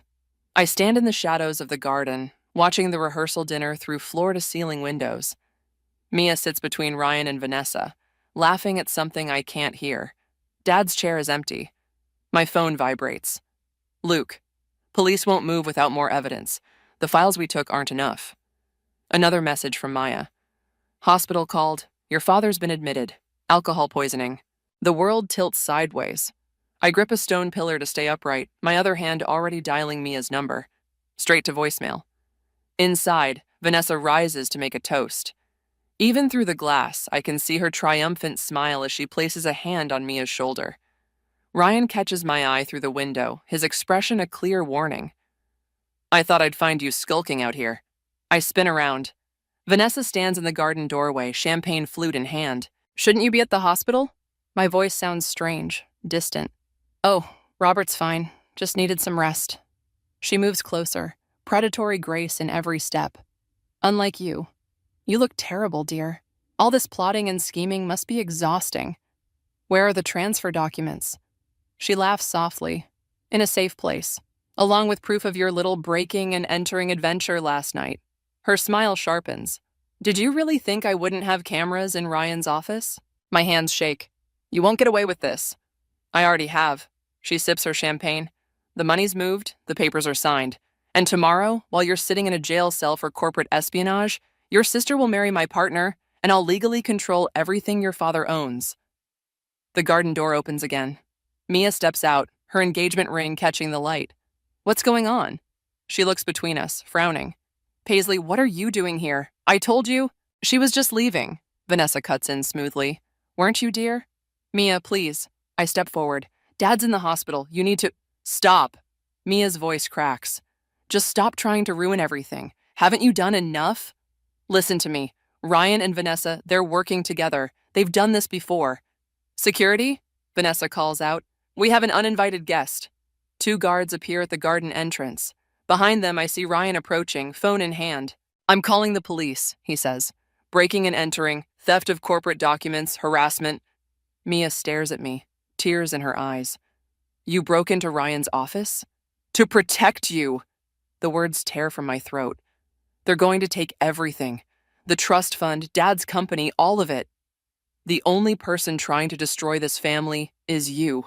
Mia turns away. Get her out of here. The guards move forward. I back away, looking desperately at my sister's rigid spine, at Vanessa's victorious smile, at Ryan's cold satisfaction. My phone buzzes one last time. Maya. Doctor says your dad's asking for you. It's bad. The guards reach for my arms. I wrench away, running into the darkness beyond the garden. Behind me, I hear Vanessa's laugh, soft and cruel. In my car, hands shaking on the steering wheel, I call Luke. They won't believe me, I whisper. Any of it. Vanessa's won. Come to the hospital, he says. We'll figure something out. But as I drive through empty streets, I know there's nothing left to figure out. Dad's dying in a hospital bed. Mia's marrying a con man tomorrow, and I'm about to lose everything I tried to protect. My phone lights up with a final text from Vanessa. Check your email, a little wedding gift. At a red light, I open it. Photos from Ryan's security cameras. Me breaking in, stealing files. Below them, a video attachment. The footage of Mom and me from 10 years ago, now edited to look far worse than reality. The caption reads, Choose Paisley. Walk away now or I release everything.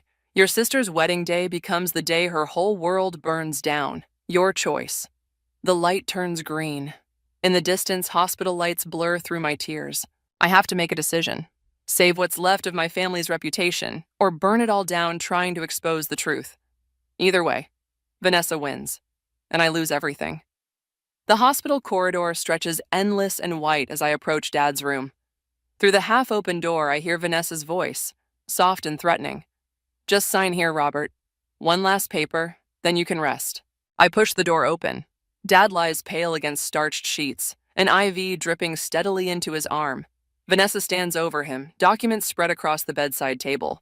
She doesn't look surprised to see me. Family reunion, she says, sliding a pen into Dad's trembling hand. How touching. Get away from him. Or what? She gestures to the papers. Everything's legal, everything's signed. You've lost, Paisley. My phone buzzes. Maya. Found something. Seattle victim woke up. She's willing to talk. Dad's eyes flutter open, focusing on me with unexpected clarity. Paisley? Don't listen to her, Vanessa snaps. Remember what she did to your wife, to your family. You want to talk about destroying families? I pull out my phone, playing the voice message Maya just sent. A woman's voice, shaky but determined, describes another hospital room, another set of papers, another accident. Vanessa's smile falters. Turn that off. 3 other families, I continue, moving closer. 3 other men in hospital beds. Did you push them downstairs too, or just spike their drinks? You have no proof. The Seattle DA disagrees.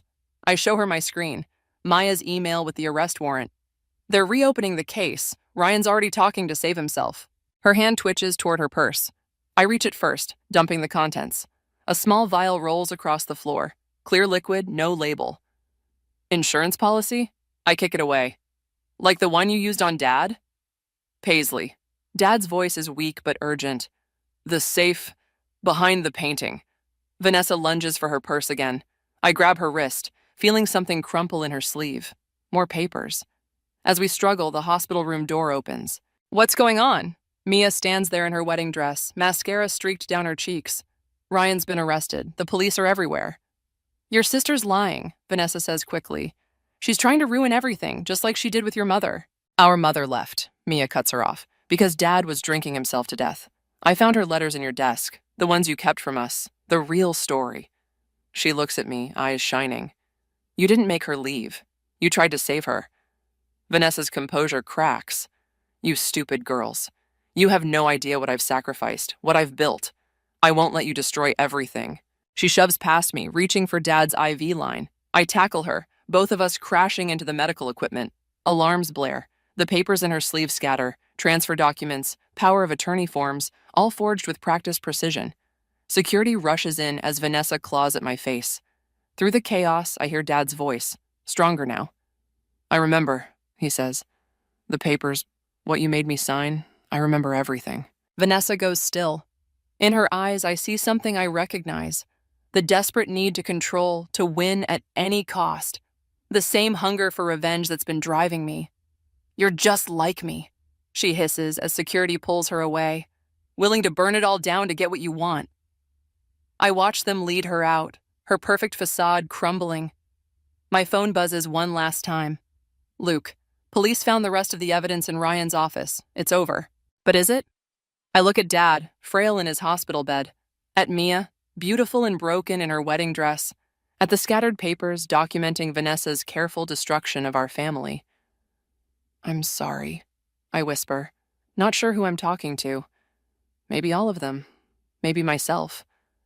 Mia takes my hand. Dad reaches for the other. Between them, I feel the weight of everything we've lost, everything we might still save. Come here, Dad says, his voice rough with unshed tears. Both of you. As we move toward him, I realize Vanessa was wrong about one thing. I'm not like her. Because even at my darkest, I never stopped trying to protect what she tried to destroy. My family might be broken, but we're still here. And maybe that's the only revenge that matters. The courthouse steps feel colder than they should in summer. I watch Vanessa emerge between two officers, her designer outfit replaced by prison orange. She catches my eye as they lead her down, that familiar, sharp smile now brittle at the edges. Quite a show you put on, she says as they pass. Was it worth it? I don't answer. Behind her, Ryan follows with his own escort, head bowed. He doesn't look at me at all. Inside my bag, my phone buzzes with updates from Maya. Asset recovery proceedings, victim testimonies, the slow untangling of Vanessa's web. But the numbers feel hollow now, like trying to measure grief in dollars and cents. Ready? Mia appears beside me, dark circles under her eyes matching mine. She's wearing Mom's old necklace, the one she found in Vanessa's things. Almost. I hand her an envelope. From the safe behind Dad's painting, Mom's real letters, the ones Vanessa hid. Her hands shake as she opens it. I can't. Then save them. Read them when you're ready. The courthouse doors open again. Dad emerges with his lawyer, looking older but clearer-eyed than he has in months. 3 weeks sober, attending meetings, fighting to rebuild what Vanessa tried to destroy. The trust funds are secure, he tells us. Everything she transferred, we can recover. Not everything, Mia says softly, touching her bare ring finger. Dad reaches for her hand, then stops, uncertain. The space between them feels like years of silence, of things we all left unsaid. I have Mom's letters, Mia blurts out. The real ones. Do you want? No. He straightens his tie, a nervous gesture I remember from childhood. Those were meant for you girls. Some things, some broken things, should stay in the past. But we are all broken things now, standing in the aftermath of Vanessa's destruction. And maybe that's okay. Maybe broken doesn't mean ruined.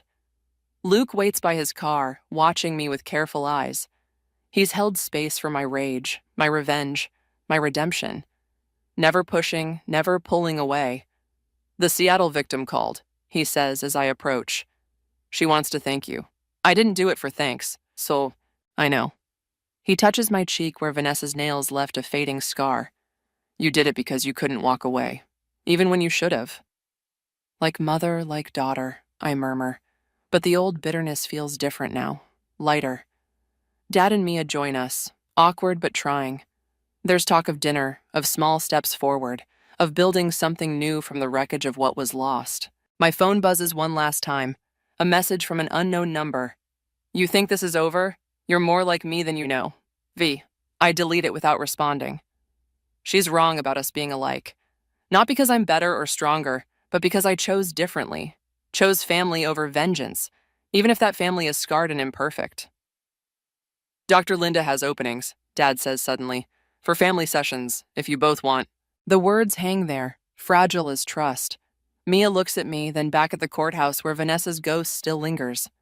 Maybe, she says. Not today, but maybe. I think of Vanessa's words on the hospital night, willing to burn it all down. She never understood that sometimes things have to burn so something stronger can grow from the ashes. I need to do something first, I tell them, pulling out Mom's letters. Something I should have done 10 years ago. Dad nods, understanding in his tired eyes. Take your time. Mia squeezes my hand. Luke kisses my temple. They give me space as I walk to the courthouse garden, finding a quiet bench beneath an oak tree. The letters feel lighter than they should, these paper bridges between past and present. I open the first one, Mom's familiar handwriting blurring through tears. My dearest daughters, it begins. There are so many kinds of love. Some heal, some hurt. The bravest thing we can do is learn to tell the difference. I start reading, letting her words wash over me. Not searching for justification or blame anymore, but for understanding, for peace. Behind me, my family waits. Broken but healing, silent but trying. And maybe that's the real revenge against people like Vanessa. Not destroying what they built, but building something stronger from what they tried to destroy. I turn the page and begin again. The phone slips from my grip, clattering against my desk. Mia's words echo in my head, each syllable a dagger twisting deeper. You're done with us. Enjoy your empty life. I'm Sutton, and until 30 seconds ago, I thought I had everything figured out. The corner office with its floor-to-ceiling windows overlooking Seattle's skyline used to feel like a throne room. Now, it's just a glass cage where my world is shattering. Hello? Sutton, did you hear what I said? Mia's voice crackles through the speaker. My fingers tremble as I pick up the phone. Say it again. My voice sounds foreign, hollow. Ryan and I are in love. We've been seeing each other for months. He's leaving you. I press my palm against the cool glass, watching my breath fog the surface. Below, people scurry like ants, oblivious to the fact that my best friend just confessed to sleeping with my husband. Where is he now? Packing his things from your house. She pauses, and I can almost see her signature smirk. He couldn't bear to tell you himself, said you'd probably be too busy with work to notice anyway. The laugh that escapes me is sharp enough to cut glass. Coward. Look, I didn't have to tell you myself. I could have let you figure it out when what, Mia? When you posted your first couple selfie on Instagram? How considerate of you. My free hand finds the framed photo on my desk. Ryan and me at our wedding 3 years ago.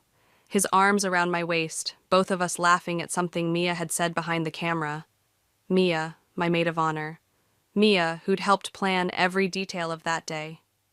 You brought this on yourself, she continues. All those late nights at the office, the missed anniversaries, the constant phone calls during dinner. Ryan needed someone who could actually see him. And you needed someone who could fund your champagne lifestyle? The words taste like acid. Tell me, does Ryan know about the credit card debt you've been hiding? Silence crackles between us. That's what I thought. I set the frame face down. You really should be more careful with your passwords, Mia. You had no right? Like you had no right to fuck my husband? A notification pops up on my computer screen. An email from Ryan. Subject line. I'm sorry. Delete. It wasn't planned, Mia says, her voice softening with fake sympathy. These things just happen sometimes. No, they don't just happen. They're orchestrated, calculated. Like all those times you convinced me to stay late at work, saying you'd keep Ryan company at dinner. My fingers curl into a fist. How long have you been planning this? Sutton, how long? Since the day your company went public. The pretense drops from her voice. You want to know why? Because you stopped being my friend that day. You became this untouchable CEO who thought she was better than everyone else. Ryan saw it too. I close my eyes, remembering the champagne we'd shared that night, how Mia had hugged me and whispered, "You deserve all of this." Now I understand what she really meant. You're right about one thing, I say, my voice steady despite the storm raging inside. I am better than everyone else, and you've just made the biggest mistake of your life. Is that a threat? No, Mia, it's a promise. I end the call and stand up, smoothing my skirt. Through the glass walls, I can see my employees working, their faces illuminated by computer screens. My empire, my strength. I pick up the wedding photo and drop it in the trash. Then I open my laptop and begin typing, emergency board meeting, agenda, immediate termination of Ryan's contract. This is just the beginning. They think they know me. They have no idea what I'm capable of. My phone buzzes. A text from my sister Emma. Just heard. Coming over tonight. Don't do anything rash. Too late for that. The game has already begun. Emma's presence fills my empty house like a warm blanket, but I can't stop staring at the spaces where Ryan's things used to be. The bare walls where his photography once hung, the empty side of the closet, the vacant spot where his laptop always sat. You need to eat something, Emma says, sliding a plate of takeout across the kitchen island. I push it away. I need to work. The board meeting's tomorrow. Firing him won't make you feel better. No? I pull up the security footage on my tablet. Watch this. The video shows Ryan and Mia in the office kitchen 3 weeks ago. Their bodies too close, her hand lingering on his arm, both of them laughing at some private joke. My stomach churns as I remember walking in moments later, how they'd sprung apart, how Mia had immediately launched into a story about her latest dating disaster. They were playing me for months, I say, pausing the frame on their guilty faces, right under my nose. Emma reaches over and closes the tablet cover.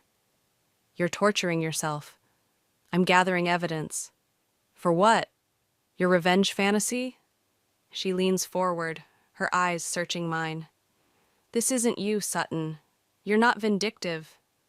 A bitter laugh escapes me. Maybe that's why they thought they could get away with it. My phone buzzes. Another email from Ryan. Third one today. All unread, all bearing the same desperate subject line. Please let me explain. He's trying to reach you, Emma says, noticing my expression. He had plenty of chances to talk. Like all those nights, I came home late to find him already asleep. Or pretending to be. I stand up, pacing the kitchen. You know what the worst part is? Last month, when I was working on the merger, Mia kept telling me to stay focused, that Ryan understood. She was literally pushing me out of my own marriage. Have you talked to Lucas about this? My therapist? Please. He'd just tell me to process my feelings or some other useless advice. I stop at the window, watching a couple walk hand in hand down the street. I don't need to process anything. I need to act. Emma's phone chimes. She glances at it, then quickly looks away, but not before I catch her expression. What is it? Nothing. Emma. She hesitates, then turns her phone toward me. It's an Instagram post from Mia, her and Ryan at their favorite restaurant, his arm around her shoulders. The caption reads, "Sometimes the wrong path leads you to the right person." New beginnings. The rage that floods through me is cold and clarifying. 300 people have liked that post. 300 people who know my husband left me for my best friend. Social media isn't real life. No, but reputation is everything in this industry. I grab my laptop, opening my email. Ryan doesn't just lose his job tomorrow. He loses his entire career. No design firm in Seattle will touch him after I'm done. And Mia? Oh, I have special plans for Mia. I pull up her credit card statements, the ones I shouldn't have access to, but do. Did you know she's been charging $1,000 dinners to her company card, claiming client meetings that never happened? Emma stands up abruptly. Stop. Just stop. You're talking about destroying people's lives. They destroyed mine first. No, they hurt you, badly, but you're still standing. Your company's still thriving. Don't let their betrayal turn you into someone you're not. My fingers hover over the keyboard. For a moment, I see myself through Emma's eyes, hunched over my laptop in my dark kitchen, plotting revenge while my dinner grows cold. When did I become this person? Then my phone buzzes again. Another notification. Ryan and Mia tagged at a weekend getaway spot. Our weekend getaway spot. You should go home, I tell Emma, my voice steady. I have work to do. She gathers her things slowly, reluctantly. At the door, she turns back. Just remember, whatever you do next, you have to live with it. And so do I. After she leaves, I sit in the silence of my empty house, surrounded by the ghosts of my marriage. On my screen, the evidence of their betrayal glows like a beacon. Emma's right, I'm not vindictive. But maybe it's time I learned to be. I open a new document and start typing.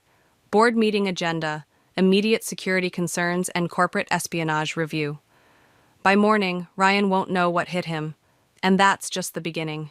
The board meeting ends exactly as planned. Ryan's termination is unanimous. His security access revoked before he even knows what's happening.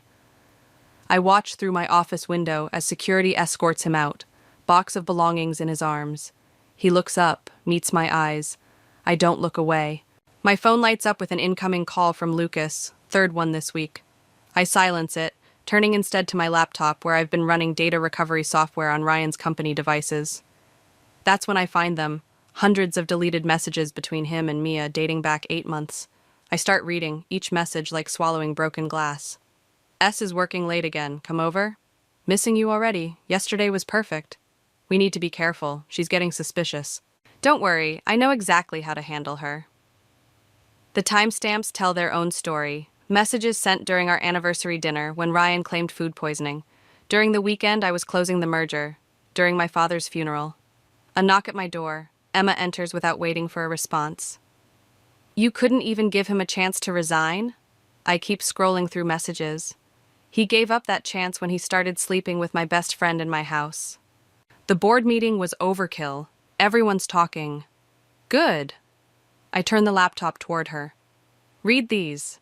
Tell me if you still think I'm being harsh. She glances at the screen, then away. I can't. It feels wrong. Wrong? Like planning to leave your wife while she's burying her father? My voice cracks. Look at the date on that message, Emma. He was with her the night before the funeral, the night I needed him most. Emma sinks into a chair, her face pale. I didn't know. Neither did I. But Mia knew everything.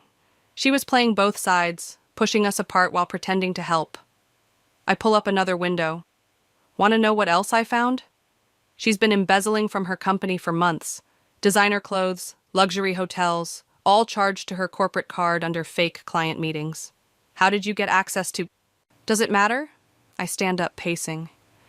She's been living beyond her means, trying to keep up with some image. And Ryan... God, Ryan's been helping her cover it up. They're perfect for each other. Both liars, both cheats.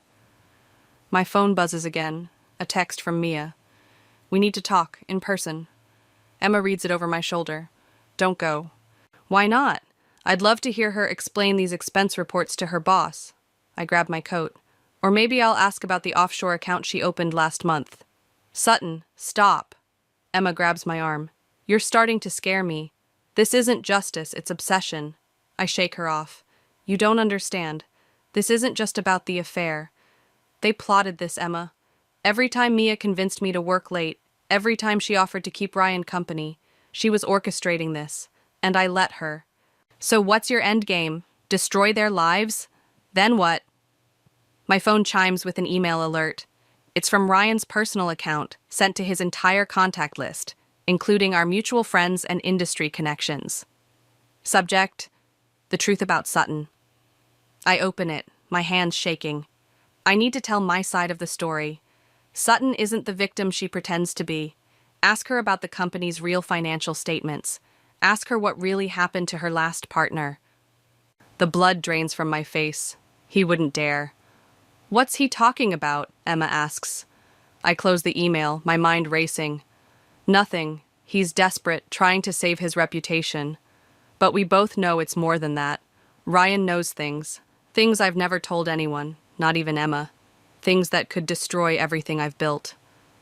Whatever he's threatening, Emma says quietly. Is it worth all this? I look at my sister's worried face, then at my phone where Mia's message still waits for a response. Finally, at my computer screen, where the evidence of their betrayal mingles with dangerous secrets of my own. You should go, I tell Emma. I need to handle this. She hesitates at the door. Promise me you won't do anything reckless. I don't answer. We both know it's too late for that. After she leaves, I send a text to Mia. Café Noir. 1 hour. Come alone. It's time to find out just how much they think they know, and what they plan to do with that information. The game has changed. Now it's not just about revenge, it's about survival. Café Noir's dim lighting can't hide Mia's nervousness as she slides into the booth across from me. Her designer outfit screams new money, money I know she doesn't have. You look terrible, she says, studying my face. Betrayal does that. I push a folder across the table. Interesting expense reports. She doesn't open it. Ryan's email. Is it true? Which part? The lies about the company finances or the vague threats about my past? Don't play games, Sutton. We both know what happened to David. The name hits me like a physical blow. I haven't heard it spoken aloud in years. My former business partner, the one who disappeared right before our company went public. Careful, Mia. I keep my voice steady. You're stepping into dangerous territory. Am I? Because Ryan found some interesting documents in the old company files. Things that don't add up. My phone vibrates. A text from Emma. Where are you? Call me now. I ignore it. What exactly does Ryan think he knows? Enough to make the board very interested. Mia leans forward. But we can make this all go away. You back off, let Ryan keep his reputation in the industry, and these documents stay buried. A waiter approaches. We both sit back, fake smiles in place. Just water, I tell him.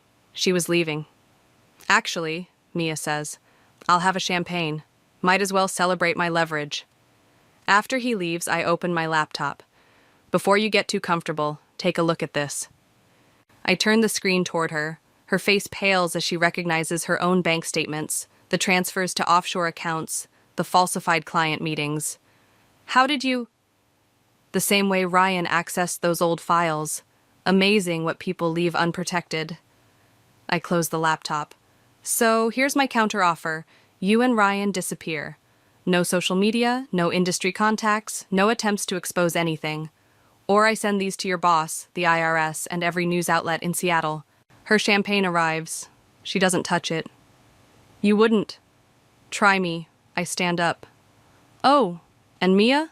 That offshore account you opened? It's already frozen. Funny how quick banks act when they suspect fraud. You psychotic bitch. Her composed facade cracks. This is why Ryan left you. You're empty inside, just like David said. I smile, but it feels more like baring teeth. Be careful what stories you believe, Mia. Some of them have very unhappy endings.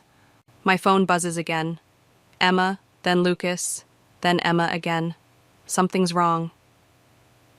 Think about my offer, I say, gathering my things. You have 24 hours. Outside, the evening air does nothing to cool my racing thoughts. I finally check Emma's messages. Ryan's at my house. He's showing me things about David. What did you do, Sutton? This can't be true. My hands shake as I call her, straight to voicemail. A text from an unknown number pops up. Remember the night David confronted you about the missing funds? I do. R. The world tilts sideways. That night. The argument in the office. The accident that wasn't really an accident. I flag down a taxi, giving Emma's address. As we drive, more messages flood in. From Mia. You're not the only one with evidence. From Ryan. The truth always comes out. From Emma. Don't come here. I can't even look at you right now. The taxi driver glances in the rearview mirror. You okay, lady? You're looking pale. I catch my reflection in the window. A stranger stares back, someone haunted and dangerous. When did I become this person? My phone rings again. Lucas. This time I answer. Where are you? He asks without preamble. Handling things. Stop. Whatever you're planning, stop. Come to my office. I can't. Emma is safe. She called me. But you won't be if you don't end this now. I hang up, watching the city lights blur past. They think they can threaten me. They have no idea what I'm capable of, what I've already done. The taxi pulls up to Emma's house. Through the window I see them, Ryan, Emma, heads bent over documents. My sister looks up, meets my eyes. The horror in her expression tells me everything. My phone buzzes one final time, a message from David's old number. Miss me? The game isn't just about revenge anymore. It's about survival, and I've had practice at both. 3 days after Emma stopped answering my calls, Mia's carefully constructed world starts crumbling. Her company's internal audit reveals the fraudulent expenses. Her social media accounts mysteriously leak private messages about her affair with Ryan. Her credit cards get declined at her favorite restaurants. I watch it all through the security cameras I've gained access to, through the bank notifications I've intercepted, through the panicked texts she sends Ryan. "Someone's destroying us," she writes, and we both know who. I take another sip of coffee, my third cup since midnight, and continue typing. One keystroke, and Ryan's design portfolio vanishes from his professional website. Another, and his client testimonials disappear. By morning, his reputation in the industry will be radioactive. My phone rings, Lucas again. I silence it, but not before seeing his text. David's case is being reopened. The words send ice through my veins. On my laptop screen, a news alert pops up. Tech entrepreneur's disappearance. New evidence emerges. A knock at my office door makes me jump. It's Emma. "You look terrible," she says, stepping inside without invitation. "What are you doing here?" "Stopping you from making things worse." She places a manila envelope on my desk. Ryan showed me everything about David. The missing funds, the argument, the security footage from that night. My fingers curl around my coffee cup. "And you believe him?" I don't know what to believe anymore. She sinks into a chair. "The sister I know wouldn't what? Protect everything she'd built?" The coffee scalds my throat. David was going to destroy us. He would have taken everything. "So you destroyed him first?" Before I can answer, my computer chimes. An email from Mia to her entire professional network. The truth about Sutton Chen, a story of fraud and murder. Emma reads it over my shoulder. "Jesus, Sutton, what have you done?" What I had to. I open my drawer, pull out a USB drive. Just like I'm doing now. "What's that?" "Insurance."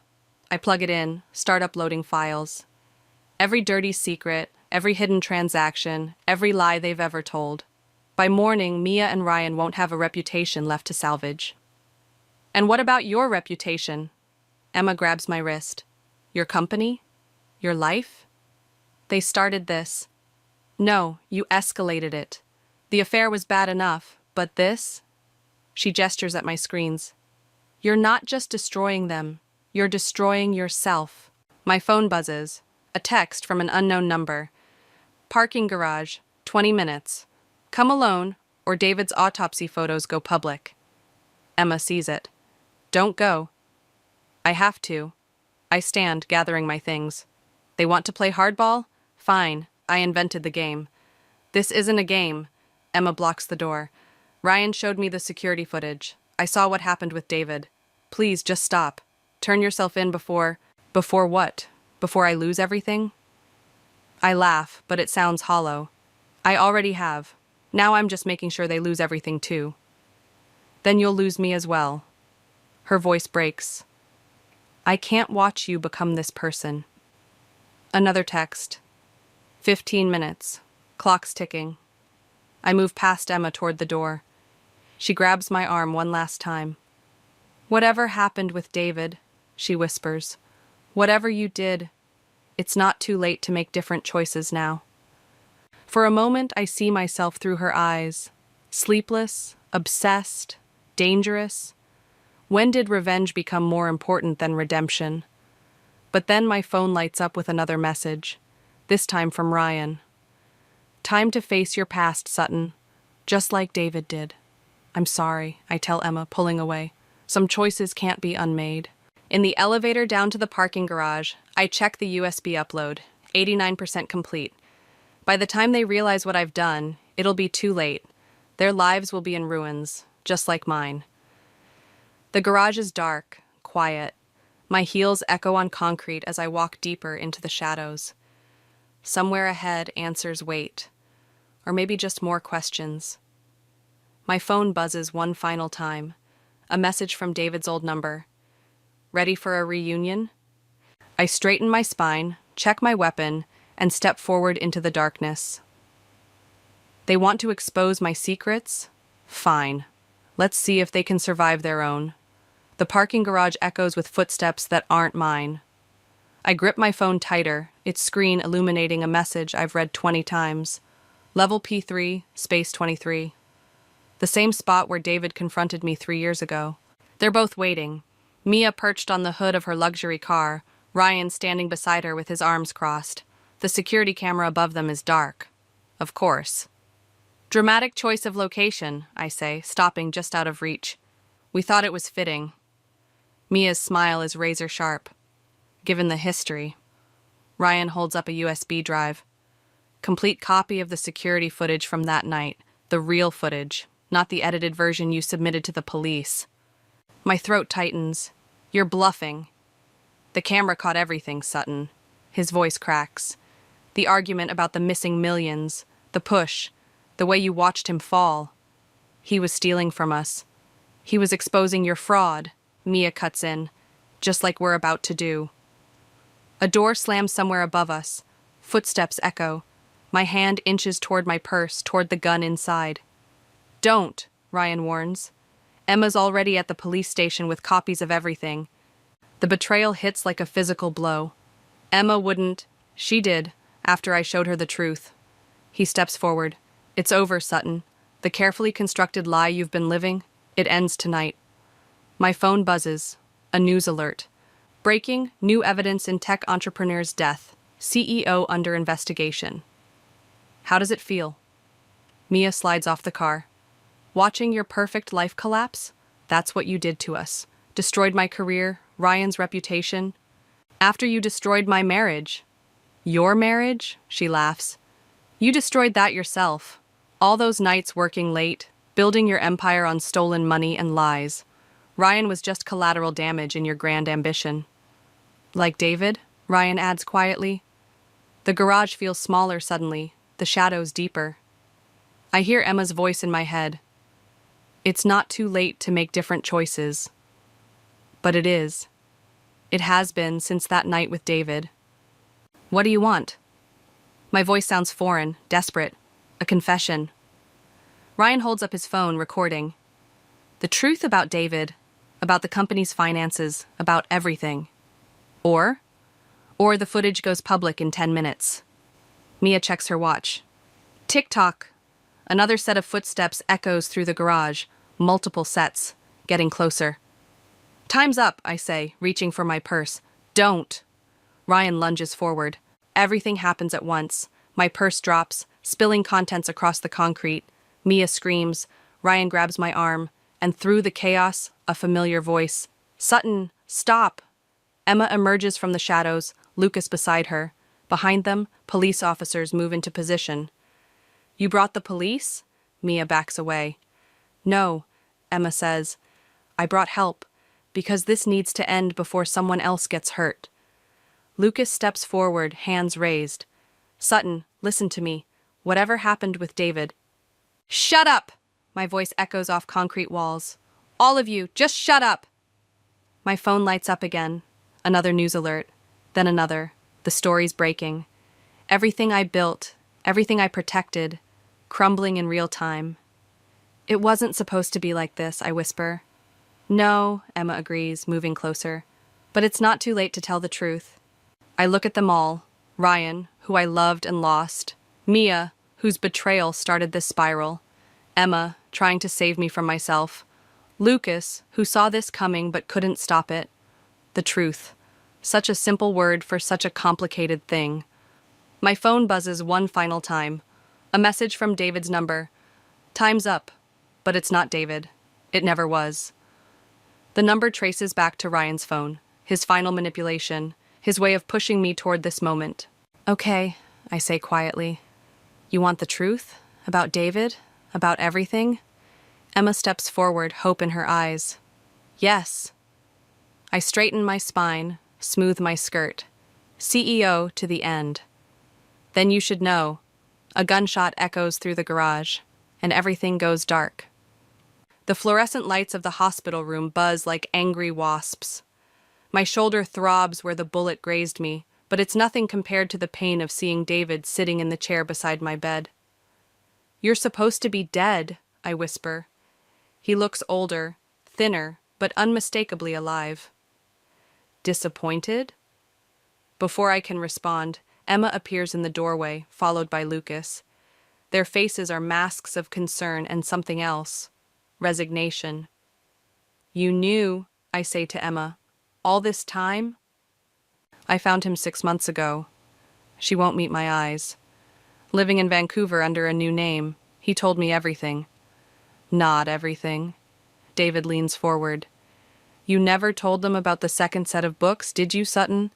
About how you were the one embezzling funds, not me. The heart monitor betrays my spike in anxiety. You were going to destroy everything we built. I was going to expose your fraud. His calm facade cracks. You weren't just cooking the books. You were stealing from our investors, our employees. I had proof. So you faked your death? My laugh sounds hysterical. Let me think I'd killed you? You tried to kill me. He touches his temple where a scar disappears into his hairline. The fall should have done it. When it didn't, I saw an opportunity to gather evidence, to watch you dig your own grave. The door opens again. Ryan and Mia enter, followed by 2 police detectives. The shooting wasn't random, Ryan says quietly. It was a warning shot from David's security team to stop you from running. My world narrows to pinpoints of clarity. David alive, Emma's betrayal, Ryan and Mia's manipulation, all of it orchestrated, an elaborate trap 3 years in the making. You used my marriage, I say to Mia. My trust? No, she steps forward. You destroyed your marriage yourself. Ryan came to me after finding discrepancies in the company finances. We needed to get close enough to prove what David had suspected. The detective moves closer. Mrs. Chen, we have questions about the night of March 15th, 3 years ago. I want my lawyer. Your lawyer's already been arrested. David stands.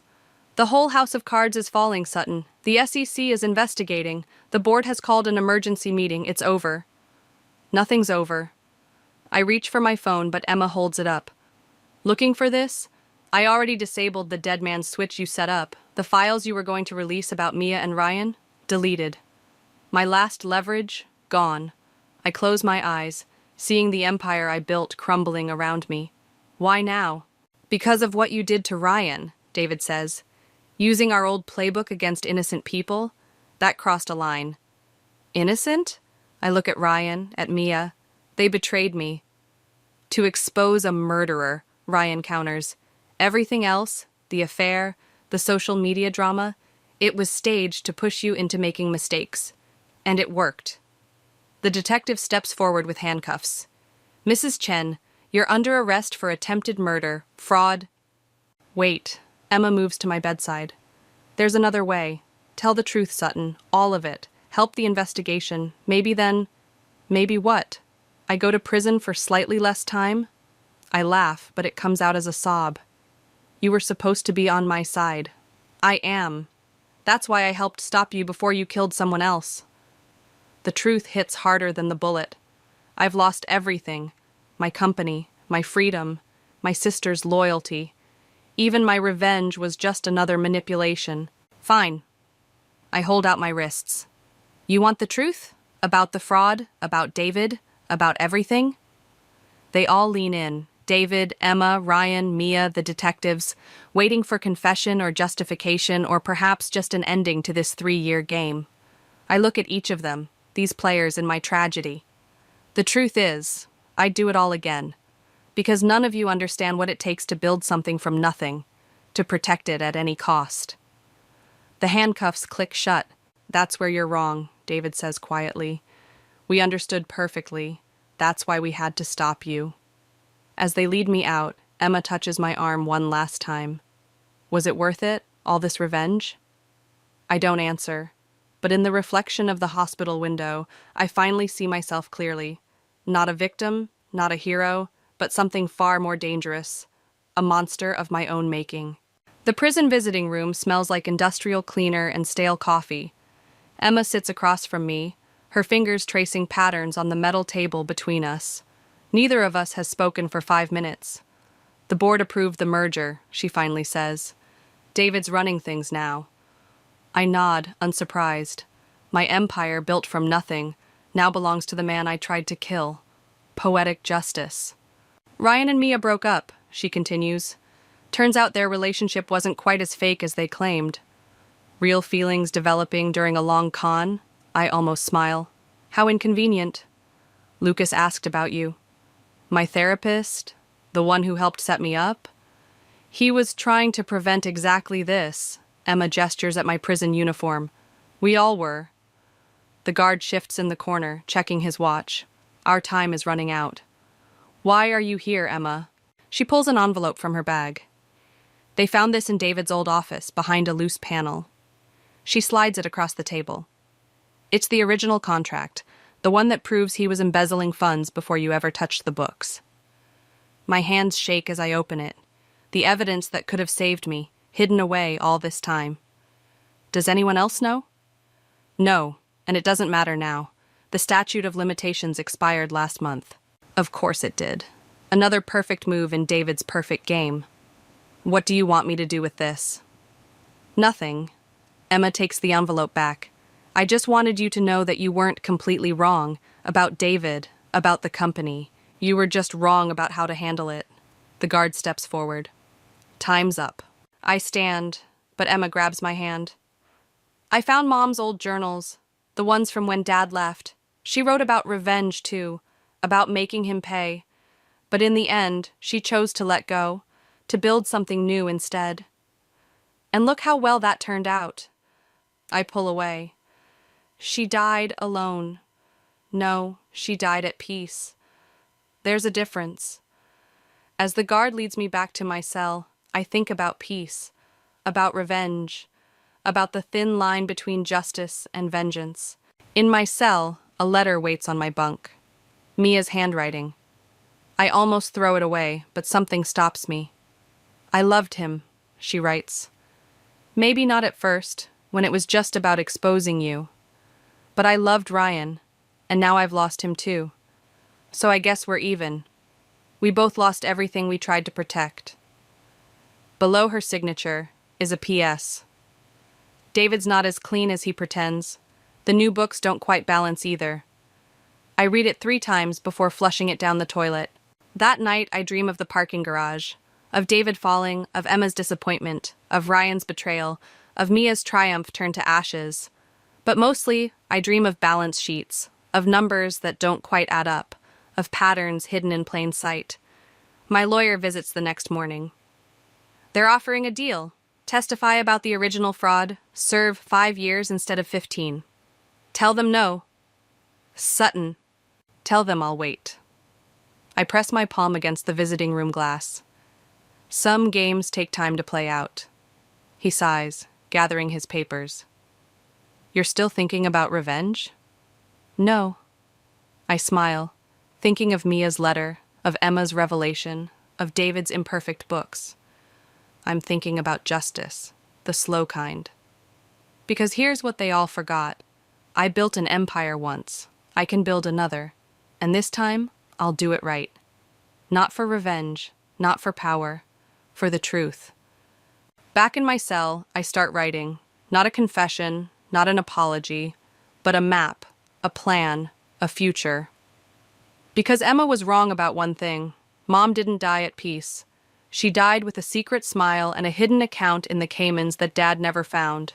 Some legacies aren't about revenge, they're about patience. And I've got nothing but time. The guard calls lights out. In the darkness, I trace numbers on my wall, building invisible empires, waiting for David's perfect game to show its flaws. After all, the best revenge isn't served cold. It's served balanced, to the penny. The first time I realized my brother had stolen from me, I was 8 years old. It was a painting of our family dog, Max, that I'd spent weeks perfecting. Nathan had scribbled his name over mine and presented it to our mom as his own work. 24 years later, history was repeating itself. But this time, the stakes were much higher. I'm Lila, and I was staring at an advance copy of my brother's soon-to-be-released autobiography, Innovation Through Adversity. The familiar words jumped off the page, stabbing at my heart with each sentence I read. These weren't just similar ideas. They were my exact words, lifted directly from the business strategy documents I'd drafted over the past 5 years. "Holy shit," Sam whispered, leaning over my shoulder.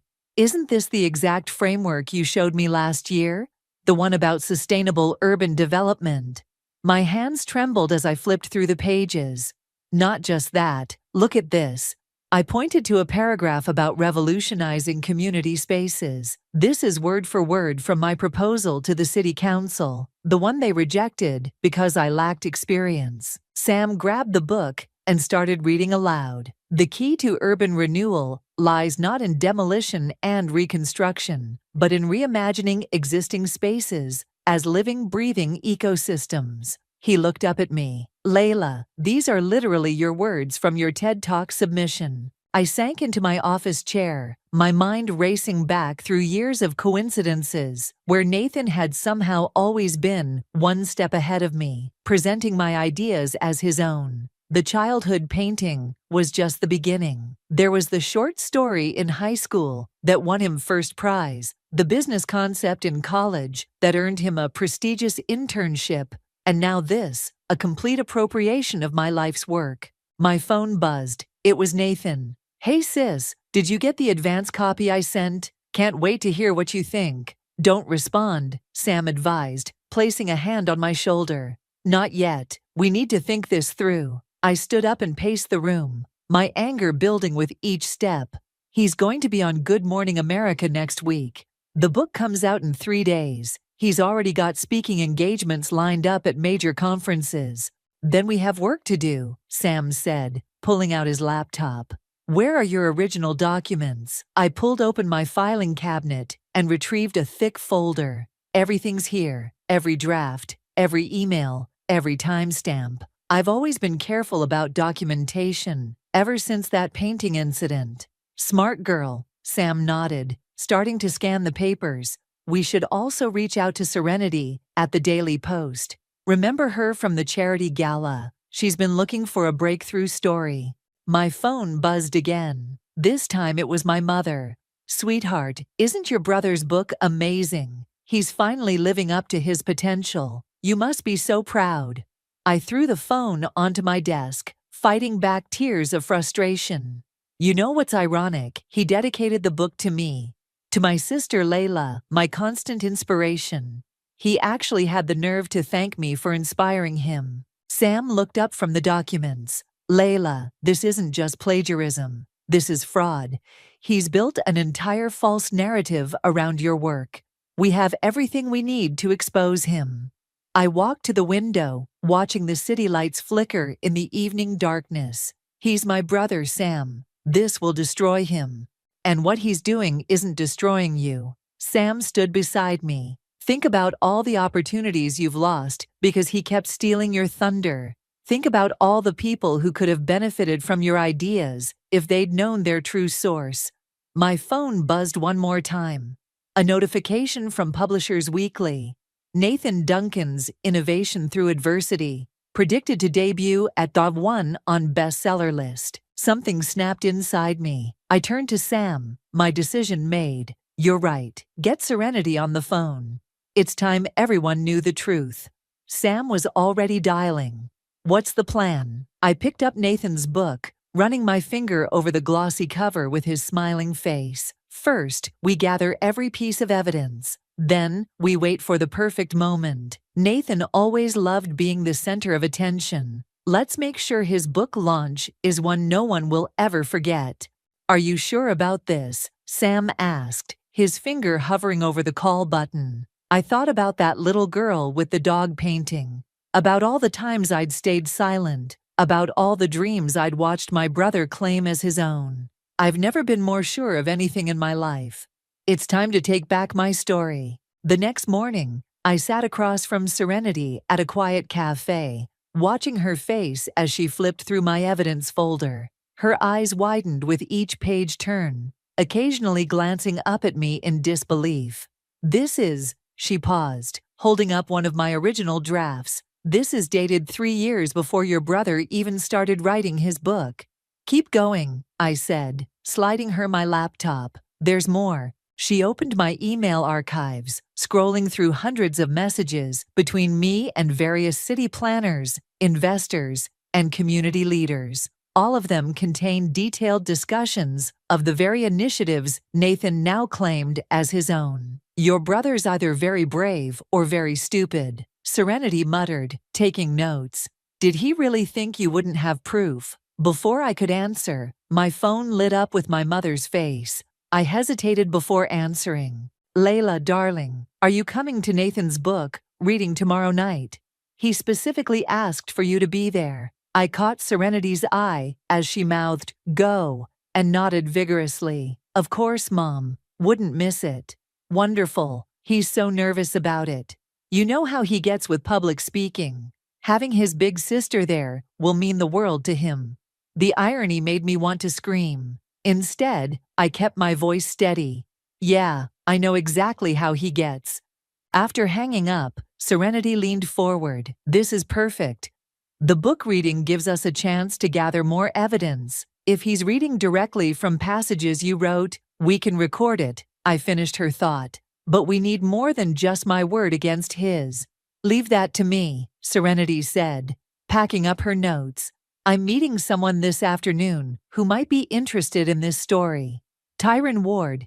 He's been Nathan's friend since college." I remembered Tyron, always slightly uncomfortable at family gatherings, like he knew something wasn't quite right. "You think he'll talk?" "He reached out to me last week with concerns about inconsistencies in Nathan's story. He just didn't know what those inconsistencies meant until now." Back at my apartment, I dug through my old storage boxes, looking for anything else that might help. Under a stack of college notebooks, I found a photo that made my chest tight. Nathan and me at his high school graduation, his arm around my shoulders, both of us smiling. Mom had taken it right after he'd won the school's entrepreneurship contest with my business plan. "You okay?"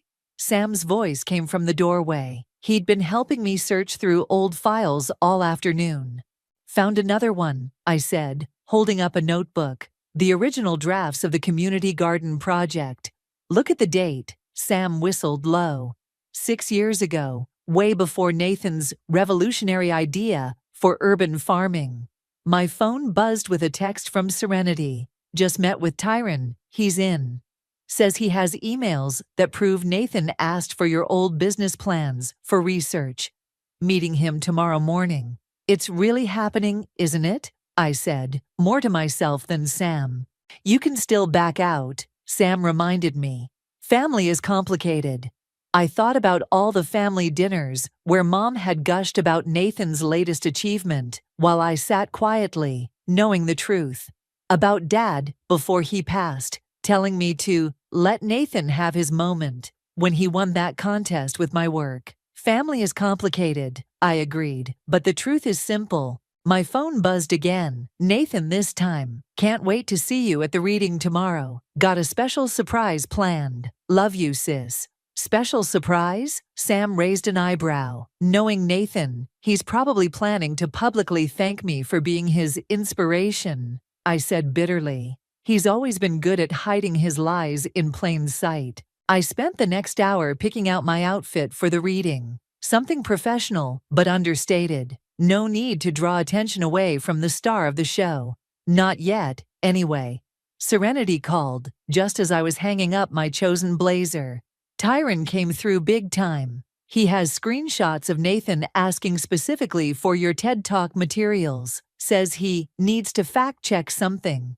Date stamp shows it was 2 weeks before he submitted his book manuscript. I sat on my bed, suddenly exhausted. What if this destroys my family? "Serenity. Honey," she said gently. "Your brother already did that when he stole your life's work. You're just bringing the truth to light." After we hung up, I stared at my reflection in the mirror, practicing my calm, supportive sister smile for tomorrow's reading. It had to be perfect, natural, the same smile I'd worn for years while watching my brother take credit for my ideas. But this time would be different. This time, I had proof. My phone lit up with one final message from Nathan. Picked out the perfect passage to read tomorrow. It's the one about turning setbacks into stepping stones. You're going to love it. I knew exactly which passage he meant. I'd written it the day after Dad's funeral. Tomorrow couldn't come soon enough. The bookstore was packed. I arrived early and slipped into a seat near the back, watching the crowd file in. Nathan stood near the podium, chatting with fans and signing advance copies. He was wearing the blue tie Dad had given him for his college graduation. "Your brother seems nervous," Tyron whispered, sliding into the seat next to me. We'd arranged to meet here rather than be seen together earlier. "He's been checking his phone every 2 minutes. He always gets nervous before stealing someone else's spotlight," I muttered. Tyron shifted uncomfortably. "Listen, Layla, there's something else you should know. Last week, Nathan asked me to backdate some documents, said it was for legal purposes." My stomach dropped. What kind of documents? Project proposals, business plans, dated from 5 years ago. He said he needed proof of original authorship for his publisher's legal team. Before I could respond, Mom appeared, beaming with pride. "Layla, sweetie, come sit up front with the family." I caught Tyron's eye as I stood. He nodded slightly, phone ready to record. The front row felt like a hot seat. Nathan spotted me and waved enthusiastically, then turned to the crowd. "Before we begin, I want to thank my amazing sister, Layla. She's always been my biggest supporter." The audience applauded. I forced a smile, feeling Serenity's presence somewhere in the crowd, ready with her notepad. Nathan opened his book, and I recognized the page immediately. "This passage is particularly special to me," he began. "I wrote it during one of the darkest moments of my life." My hands clenched as he read my words about Dad's death, about turning grief into motivation. I'd written those words through tears, alone in my apartment the night after the funeral. Now Nathan was performing them like an actor, his voice catching at all the right moments. My phone vibrated. A message from Sam. "Serenity just got confirmation from your old writing professor. She has your original draft from the grief counseling workshop." Nathan finished reading to enthusiastic applause. During the Q&A session, a young woman stood up. "Your insights about community development are revolutionary. How did you come up with these concepts?" I watched my brother's face carefully as he answered. "Well, it's funny you should ask. These ideas actually came to me during a very challenging time." "That's not true," a voice called out. All heads turned to see Tyron standing. "Nathan, tell them where those ideas really came from." The room went silent. Nathan's smile faltered for just a second before he recovered. "Ty, always the joker. But seriously, folks, show them the emails." "Nathan," Tyron continued, "the ones where you asked for Layla's project files." Mom turned to me, confusion written across her face. "Layla, what's going on?" Nathan's publicist quickly stepped in, trying to move on to another question. But the damage was done. I could see people in the audience whispering, some pulling out their phones. "Maybe we should address this." Serenity stood up, press badge visible. "Mr. Duncan, would you care to comment on the striking similarities between your book and your sister's documented work from the past 5 years? Nathan's face went pale. He looked at me, really looked at me for the first time that evening. "Lila, what did you do?" "What did I do?" I stood up slowly. "I kept records, Nathan. Every single time you took credit for my work, I kept proof. Just like that painting of Max when we were kids." The audience was completely silent now, watching the drama unfold. Mom's hand was over her mouth. "You don't understand," Nathan said quickly. "I was going to tell everyone eventually. I was going to share the success with you. That's what the surprise was going to be. I was going to announce you as my co-author." "Co-author?" I laughed bitterly. "Of my own work?" His publicist was frantically making calls. Serenity's photographer was snapping pictures. But all I could focus on was Mom's face as she finally began to understand. "Nathan, she whispered. Please tell me this isn't true. He opened his mouth to respond, but his phone chimed loudly in the silence. He glanced at it, and I saw the moment he realized what was happening. It was a notification from the Daily Post's website, where Serenity's first article had just gone live. Best-selling author accused of plagiarizing sister's work. I can explain everything, Nathan started, but people were already standing up, murmuring, some heading for the exits. I should have felt triumphant. Instead, watching my brother's carefully constructed facade crumble, I just felt tired. But there was no going back now. The truth was out there, spreading through social media, impossible to contain. And we were only just getting started. The morning after the book reading, I met Judah at his office. He'd been my mentor since I started my career, and right now, I needed his perspective more than ever. Your phone's been buzzing non-stop since I walked in, he noted, pouring us both coffee. I'm guessing the story's gaining traction. I showed him my screen. Hundreds of notifications, missed calls from mom, messages from old colleagues. Serenity's article has over 50,000 shares. Nathan's publisher has temporarily suspended book sales, pending an investigation. And how are you holding up? Before I could answer, my phone lit up with Mom's face again. This time, I answered. How could you do this to your brother? Her voice was raw. In public? In front of everyone. How could he steal my entire life's work? I shot back. In public? In front of everyone. He made one mistake. One mistake? I stood up, pacing Judah's office. Mom, he's been doing this since we were children. Remember that painting of Max? That was different. You were kids. What about my business plan in high school? My college thesis? Every single idea I've ever had that he claimed as his own? Were those all different too? The line went quiet for a moment. He's your brother, Layla. Family forgives. Like you forgave Dad when he missed Nathan's graduation for a business trip. That's not fair. No. What's not fair is that you've always had different rules for us.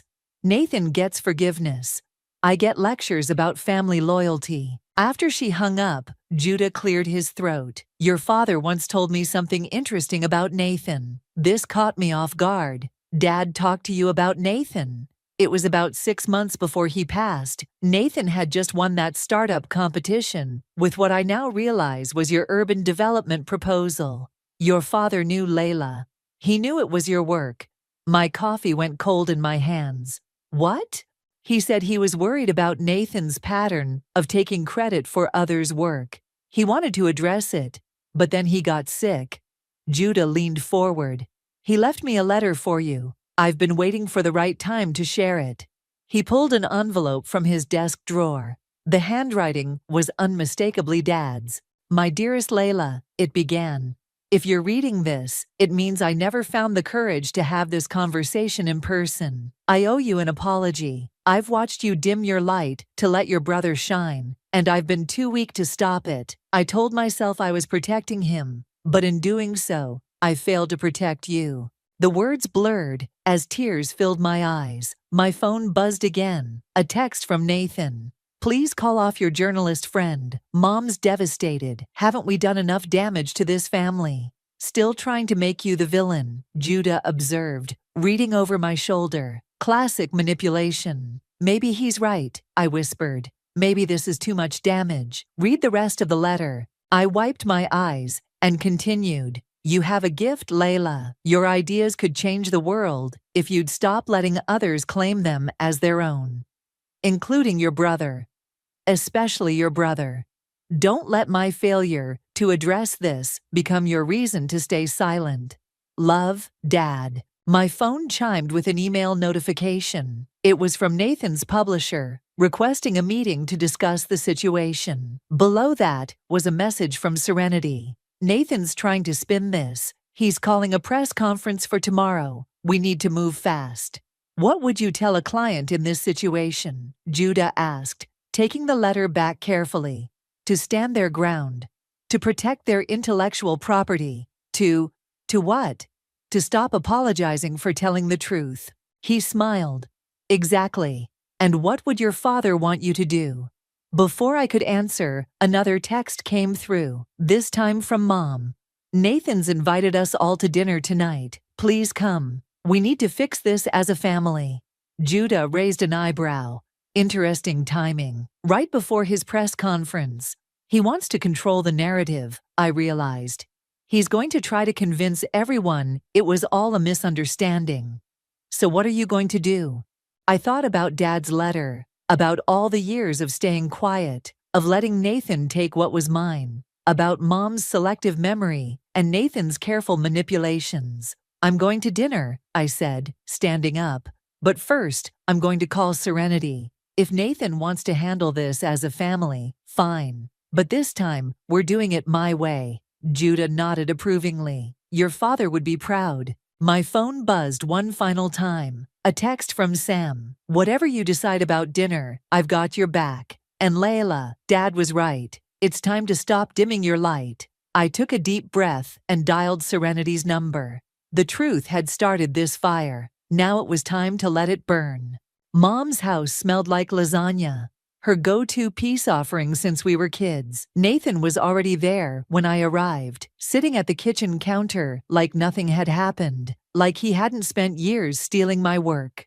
Layla, he stood up, arms open for a hug. Can we please talk about this rationally? I stepped back. Sure, let's talk rationally about how you plagiarized my entire portfolio. Ladies, Mom interrupted, setting down the lasagna. Let's eat first. Everything's better after food. We sat in tense silence, the only sound the scraping of forks against plates. My phone vibrated in my pocket, Serenity confirming she had everything ready for tomorrow. So, Nathan cleared his throat. I've been thinking about how to make this right. What if we co-author the next book? Split everything 50-50? I nearly choked on my water. Are you serious? It's a generous offer, Mom chimed in. A fresh start. Generous? I put down my fork. He stole my work, published it under his name, and now he's offering to let me help him steal more. That's not what Nathan started. I have a better idea. I cut him off, pulling out my laptop. Why don't we look at these? I opened my email and turned the screen toward them. These are the original drafts of everything in your book, with timestamps. And these, I clicked to another folder, are the emails you sent asking for my input on your projects. Nathan's face went pale. Those were private conversations. So was my grief about Dad, but you had no problem publishing that. Mom's hand trembled as she reached for her wine glass. Nathan, what is she talking about? Show her, I demanded. Show her the passage you read yesterday. Tell her when I really wrote it. Nathan looked trapped. I may have borrowed some concepts. Borrowed, I laughed. Is that what we're calling theft now? My phone buzzed again. A text from Sam. Serenity's article just dropped. Check Twitter. I pulled up the story. Exclusive. Inside the Duncan literary scandal. New evidence reveals years of systematic plagiarism. Nathan's phone started ringing. Then Mom's, then mine. What did you do? Nathan whispered, scrolling through his notifications. I told the truth. Something you should try sometime. Mom was reading the article, her face growing paler with each scroll. Nathan, these documents, these dates. It's not what it looks like, he started, but Mom held up her hand. Stop. Her voice was different, harder than I'd ever heard it. Just stop lying. The doorbell rang. We all froze. That would be Serenity, I said, standing up. I invited her to join us. Hope you don't mind, Mom. She has some questions about Nathan's creative process. You can't do this. Nathan grabbed my arm. This is family. I pulled away. Family doesn't steal from family. Serenity entered with her notepad ready. Mr. Duncan, care to comment on the evidence suggesting you've been appropriating your sister's work since high school? This interview is over. He stood up, heading for the door. Running away, I called after him. That's new. Usually you just take credit for someone else's solution. He spun around, face red. You want to know why I did it?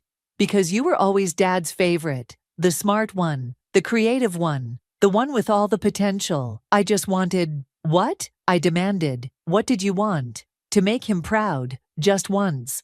The silence that followed was deafening. Mom had tears streaming down her face. Dad was proud of you, I said quietly. He just wanted you to be proud of yourself, your real self, not some version built on my work. Nathan slumped against the wall. The publisher's going to want their advance back. My reputation is exactly what you earned, Serenity finished, still taking notes. My phone buzzed one more time. A message from Judah. Just saw the article. Your father would be proud, not of Nathan's actions, but of your courage to stand up for yourself. Nathan, Mom finally spoke. I think you should leave. We all need time. As he walked out, shoulders slumped, I felt a strange mix of victory and sadness. This wasn't how I'd imagined our family dinner going when we were kids, playing house and sharing dreams. Ms. Duncan, Serenity turned to me. Would you like to make a statement about your plans moving forward? I looked at the half-eaten lasagna, at Mom, wiping her tears, at the empty chair where my brother had sat. Yes, I said, straightening my shoulders. I'm reclaiming my voice, and this time I'm not letting anyone silence it. The truth was out, the damage was done, and tomorrow's press conference would be very different from what Nathan had planned. Sometimes I realized you have to break things to fix them properly. The hotel conference room buzzed with anticipation. Journalists filled every seat, cameras flashing as Nathan approached the podium. I sat in the back row between Sam and Serenity, watching my brother straighten his tie, Dad's tie, one last time. Thank you all for coming, Nathan began, his voice shakier than usual. I'd like to address the recent allegations regarding my book. Where's your sister? Someone called out. Is she here? Nathan's eyes scanned the room, landing on me for a brief moment before darting away. Actually, that's what I wanted to discuss. There's been a misunderstanding. A misunderstanding about plagiarism. Another reporter stood up. We have evidence spanning decades. If you'll let me explain. Nathan. A familiar voice cut through the chaos. Mom stood up from her seat in the front row. I hadn't even noticed her come in. Tell the truth, please, just once. The room went silent. Nathan gripped the podium, knuckles white. Mom, My phone vibrated. A text from Tyron. Check your email, now. I opened it to find dozens of forwarded messages. Conversations between Nathan and his publisher from months ago. My heart stopped as I read them. The publisher knew, I whispered to Serenity. They knew the work was stolen and published it anyway. Serenity's eyes widened as she read over my shoulder. She stood up immediately. Mr. Duncan, would you care to comment on these emails, showing your publisher was aware of the plagiarism before the book's release? The room erupted. Nathan's publicist rushed to the podium, but it was too late. Reporters were already pulling up the forwarded emails on their phones. Is this why the press conference was called? Someone shouted. To get ahead of this story. Nathan looked like he might faint. I can explain. Let me. I stood up, making my way to the podium. The room fell silent again. Those are my words, in that book. My ideas, my experiences, even my grief over our father's death. And now we know the publisher was complicit in stealing them. Lila, please, Nathan whispered, as I reached the podium. No, I said firmly. You've done enough talking for both of us. Turning to the crowd, I continued. For years, I watched my brother take credit for my work. I stayed quiet because that's what family does, right? We protect each other. But I've realized something. By protecting him, I was hurting myself. And worse, I was denying the world the truth. Mom was crying silently in the front row. Nathan had sunk into a chair, head in his hands. The publisher will be receiving a cease and desist letter from my lawyer this afternoon, I announced. As for my brother, I turned to look at him. I forgive you, Nathan. Not for your sake, but for mine. I'm done carrying the weight of your lies. Breaking news. A reporter in the front row read from his phone.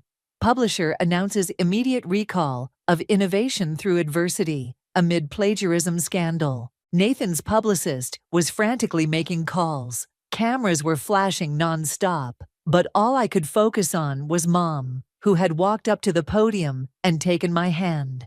"I'm so sorry," she whispered. "I should have seen it, should have stopped it." "Ms. Duncan," a reporter called out, "what are your plans now?" Before I could answer, Serenity stood up. "Actually, I can help with that. The Daily Post would like to announce a new collaboration with Layla Duncan. A series of articles showcasing her original work and innovations, starting with the true story behind the stolen book." Nathan finally looked up, his face ashen. "You're going to write about all of it?" "Every word," I confirmed. "But this time, under my name." My phone buzzed again. A message from Judah. "Your father's letter is trending online. People are calling it a wake-up call about family dynamics and intellectual theft." The press conference dissolved into chaos after that. Nathan was escorted out by his publicist. Mom stayed by my side as reporters shouted questions. Through it all, I felt strangely calm. Later, as Sam drove me home, he asked, "Was it worth it?" I thought about the years of silence, the stolen ideas, the painful family dinners. Then I thought about tomorrow's headline, already approved by Serenity. "Innovation through truth, the real story behind the year's biggest literary scandal." "Truth is always worth it," I replied, "even when it hurts."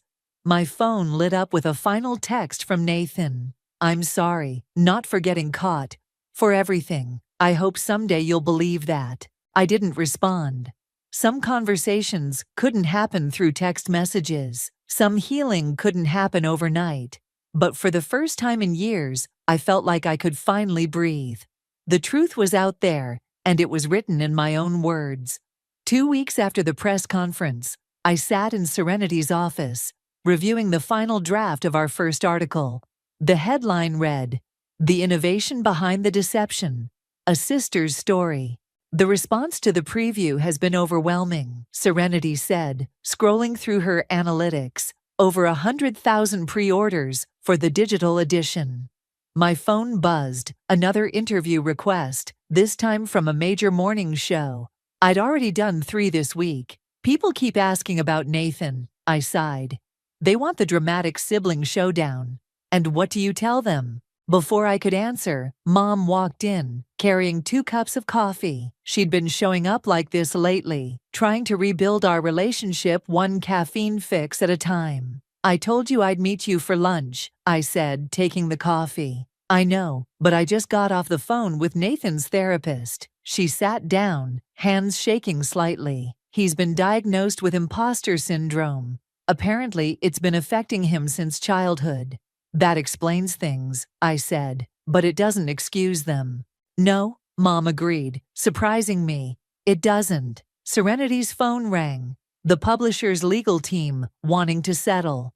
She stepped out to take the call, leaving Mom and me alone. "I found this while cleaning out the attic." Mom pulled something from her bag. It was the painting of Max, the one Nathan had claimed as his own all those years ago. My signature was still visible under his scribbled name. "You kept it?" "Your father did. He wrote something on the back." I turned it over, in Dad's handwriting. "Layla's first masterpiece. Proof that talent can't be stolen, only borrowed." "He knew," Mom whispered. "All along he knew." The door burst open, and Sam rushed in.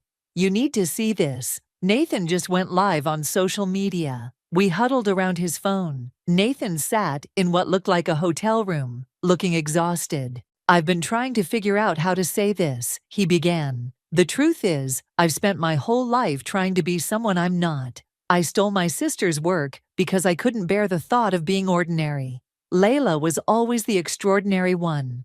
Mom grabbed my hand as he continued. "I'm checking myself into a treatment facility," Nathan announced. "And I'm returning every penny from the book sales. Not to the publisher, they knew what they were doing, but to my sister. It's her work. It always was." Comments flooded the live stream, some supportive, others angry, all of them intense. To Layla, Nathan looked directly at the camera. I know you might be watching this. I'm not asking for forgiveness. I'm not even asking for understanding. I just want you to know that Dad was right about you. You are extraordinary, and I'm sorry I tried to dim your light instead of finding my own. The stream ended. The room was silent. Well, serenity had returned. That's going to change the narrative. My phone exploded with notifications, journalists wanting comments, social media going crazy. But one message stood out, from Judah. Your father once told me his biggest regret was not helping Nathan find his own path. Maybe now he finally will. What are you thinking? Sam asked quietly. I looked at the painting of Max, at Dad's message on the back. I'm thinking about paths and choices, and how sometimes the hardest person to forgive isn't the one who wronged you, but yourself for letting it happen. Layla, Mom started, but I held up my hand. I need to make a call. I stepped into the hallway and dialed Nathan's number. It went to voicemail. Hey, I said, voice steady. I saw your video, and I want you to know something. You're not ordinary, Nathan. You never were. You just couldn't see your own light because you were too busy trying to steal mine. Get the help you need, find your voice. And when you're ready, maybe we can both learn to be extraordinary in our own ways. Back in the office, Serenity was putting the finishing touches on tomorrow's article. Should we mention Nathan's announcement? She asked. Yes, I decided, but not as the focus. This story isn't about his confession or my revenge. It's about finding your voice and having the courage to use it. Even when it costs you everything, Mom asked softly. I looked at the painting again, at the two signatures layered on top of each other, a perfect metaphor for our relationship. Sometimes, I said, losing everything is the only way to find what you're really worth. Serenity nodded and typed the final line of the article. In the end, innovation isn't just about new ideas. It's about having the courage to claim them as your own. The autumn breeze carried the scent of coffee from the new community center's cafe, My Cafe, built exactly as I'd envisioned it in those original plans Nathan had claimed. The grand opening ceremony was about to begin, and the plaza was packed with familiar faces. Nervous? Sam asked, adjusting the microphone stand. Terrified, I admitted. But a good terrified. Serenity approached with her camera crew. Ready when you are. We're streaming live. I scanned the crowd, spotting Mom in the front row. Next to her was an empty seat, Nathan's seat. He'd been released from the treatment facility last week, but I hadn't heard from him. It's time, Judah touched my shoulder gently. Show them what real innovation looks like. I stepped up to the podium, my heart pounding. Welcome to The Voice, a space designed not just for community gathering, but for storytelling, for truth-telling, for finding and sharing your authentic voice. Movement at the back of the crowd caught my eye. Nathan, looking thinner but clearer somehow, slipped into his seat beside Mom. Many of you know my story, I continued, but today isn't about the past. It's about what we build from our experiences, how we transform pain into purpose. The crowd applauded as I cut the ribbon, officially opening the center's doors. Inside, the walls were lined with local artists' work, each piece tagged with not just the artist's name, but their story. This is incredible, Serenity whispered, panning her camera around the space. Every detail exactly as you described in those original documents. Not exactly, I smiled. I made one change. I led them to the central wall, where a familiar painting hung, the one of Max, with both signatures still visible. Beneath it, a plaque read, "Every voice matters, every story deserves to be heard, even the complicated ones." Nathan approached slowly, staring at the painting. You kept it. Some stories need to be remembered, I said. Even the painful ones. Layla, I know, I cut him off. But right now, there's something else you need to see. I guided him to a small office at the back of the center. The nameplate on the door read, Nathan Duncan, Creative Writing Instructor. His eyes widened. What is this? You're good with words, Nathan. Always have been. Maybe it's time you use that talent to help others find their voice instead of taking theirs.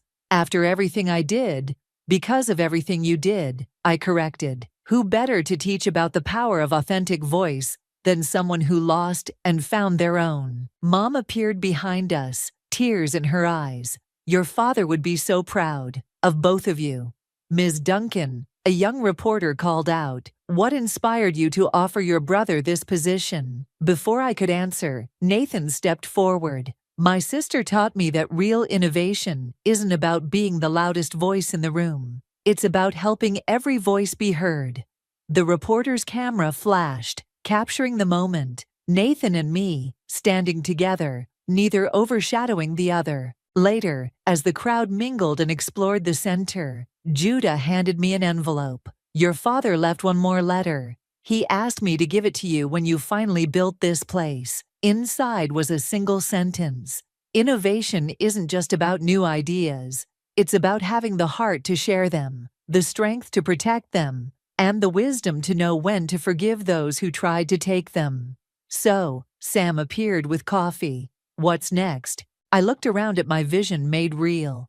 The cafe buzzing with conversation, the workshop spaces filled with aspiring creators, Nathan leading his first writing group, Mom proudly giving tours. Next, I smiled. We listen, we create, we tell our stories, and we tell them in our own voices, Nathan added, joining us.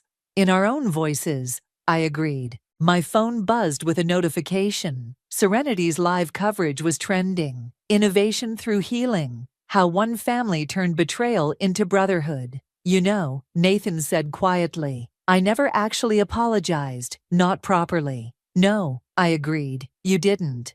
I'm sorry, Layla.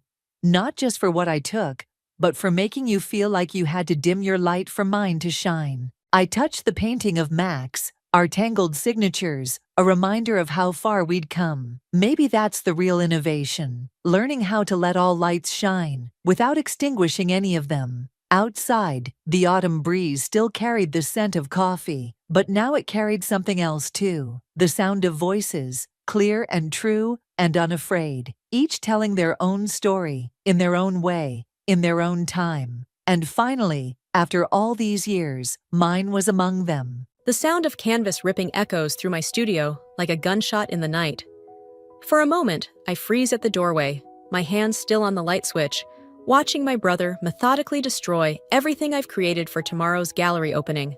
"Ryan," I whisper, but he doesn't stop. His expensive suit jacket lies discarded on my work table, his crisp white sleeves rolled up as he tears through another painting. My paintings. 6 months of work, scattered in shreds across the hardwood floor. I'm Elizabeth, and this is the moment I decide my brother needs to pay for everything he's done. "What the hell are you doing?" My voice comes out stronger now, anger replacing shock. Ryan turns, and there's something in his eyes I've never seen before, something wild and desperate. "Protecting you," he says, reaching for another canvas. "This little art hobby of yours? It needs to stop. You're embarrassing the family." I lunge forward, grabbing his arm. "Get out!" He shakes me off like I'm nothing. I stumble backward, catching myself against the wall. "You don't get it, Liz. Mom and Dad have plans for you. The firm needs both of us. Your name's already on the letterhead." I never agreed to join the firm. My throat tightens as I survey the carnage. 3 years of art school, countless nights perfecting my technique, all destroyed because my golden boy brother decided to play God with my life.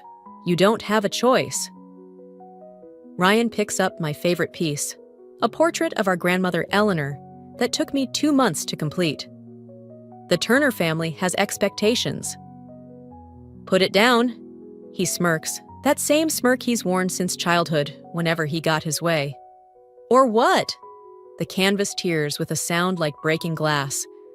I launch myself at him, fists flying, but he's bigger, stronger. He catches my wrists, pushing me away with enough force to send me sprawling. "Still the same weak little sister," he says, straightening his tie.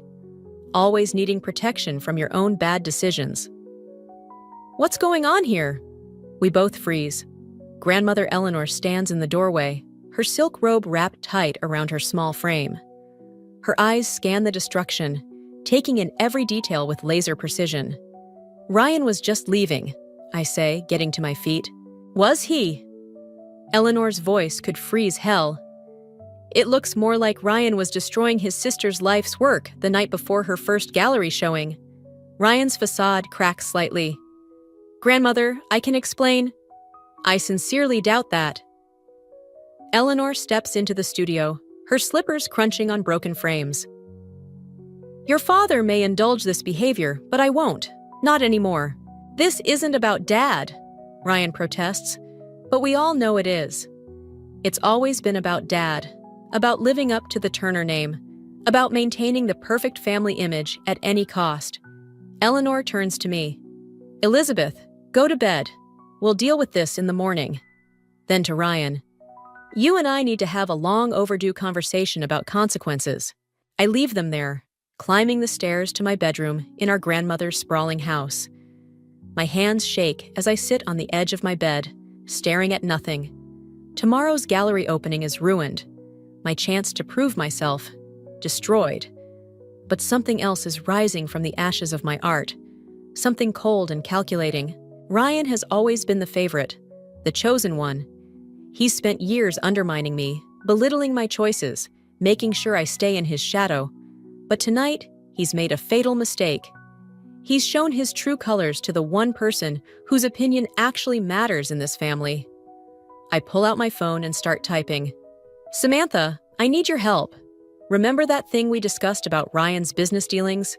It's time. My brother thinks he's protected me from making a mistake.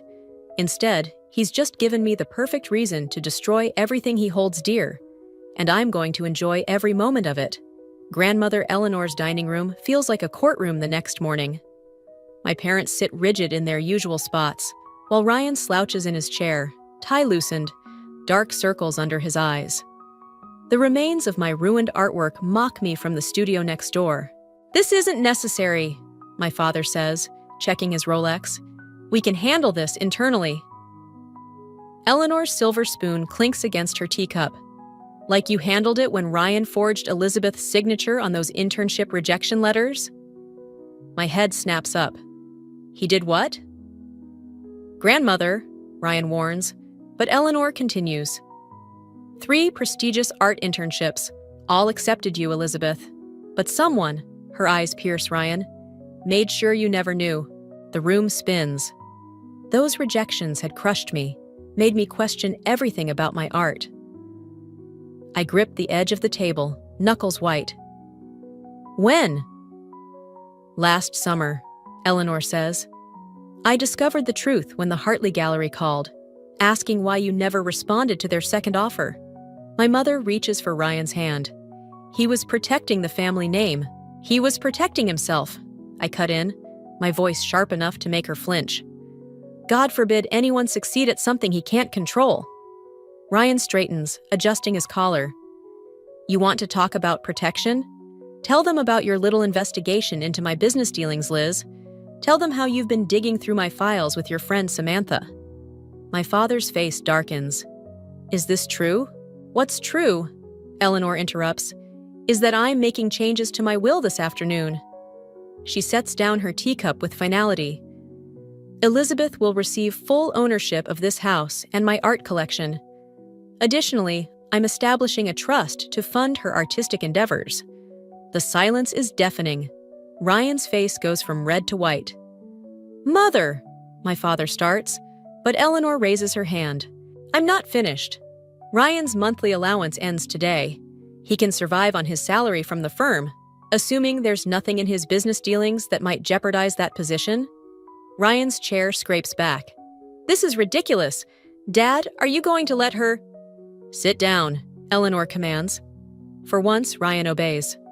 Elizabeth, I've arranged for a showing of your work next month at the Hartley Gallery. They're quite eager to make up for lost opportunities.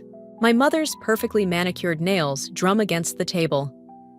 Eleanor, you're overreacting. Ryan has always had the family's best interests. At heart? I laugh, the sound bitter even to my ears. Is that why he destroyed my entire collection? Because he cares so much? You can paint more pictures, Ryan snaps. I'm trying to preserve our legacy. Your legacy, I correct him. I never wanted it. Eleanor stands, her small frame somehow filling the room. The discussion is over. Mark, Karen, I suggest you consider whose legacy you're really protecting. Ryan. She pauses, something like sadness crossing her face. You have until the end of the month to move out of the guest house. As my parents hurry after Eleanor, probably to plead Ryan's case, my brother remains seated, staring at his reflection in the polished table. For a moment, I see something crack in his perfect facade. You won't win this, he says quietly. Dad won't let you destroy everything we've built. I lean closer, voice low. You did that yourself, brother dear. I'm just making sure everyone sees it. His phone buzzes, probably Vivian, wondering why he never came home last night. As he reaches for it, I notice his hands shaking slightly. By the way, I add, standing, those business dealings you mentioned? Samantha's not the only one who's been looking into them. The SEC finds anonymous tips very interesting these days. Ryan's head snaps up, real fear flickering in his eyes. You wouldn't. Why not? You taught me everything I know about protection. I head for the door, pausing in the doorway. Oh, and Ryan, next time you want to destroy someone's art, make sure they don't have backup files of everything. The Hartley showing is going to be digital prints. Bigger, better, and completely destruction-proof. As I walk away, I hear something crash behind me. Probably another family heirloom meeting my brother's rage. But for the first time since last night, I smile. Sometimes karma needs a little push, and I'm done playing the victim in Ryan's carefully curated world. Let him rage. His perfect facade is cracking, and I plan to be there when it finally shatters. Samantha slides a manila folder across her desk, her expression grim. You need to see this, Liz. Inside are bank statements, transaction records, and emails, all bearing Ryan's digital fingerprints. My hands start shaking as I process what I'm seeing. The numbers don't lie. My perfect brother has been embezzling from our father's firm for years. There's more, Samantha says, pulling up something on her computer. Remember that charity foundation he started last year? The one Dad bragged about at every family dinner? The screen shows a complex web of shell companies, all leading back to offshore accounts. My stomach turns. It's a front. A very sophisticated one. Samantha leans back in her chair. He's been laundering money through fake art purchases. Ironic, considering how he feels about your career choice. A knock at her office door makes us both jump. Vivian stands there, Ryan's girlfriend, her designer handbag clutched tight against her chest. Her mascara is smeared. I need to talk to Elizabeth, she says. Alone. Samantha gives me a warning look, but I nod. She gathers her things and leaves, closing the door behind her. Ryan's losing it, Vivian says the moment we're alone. He came home last night ranting about Eleanor's will, about you ruining everything. He was different, scary different. I keep my face neutral. And you're telling me this because I found these.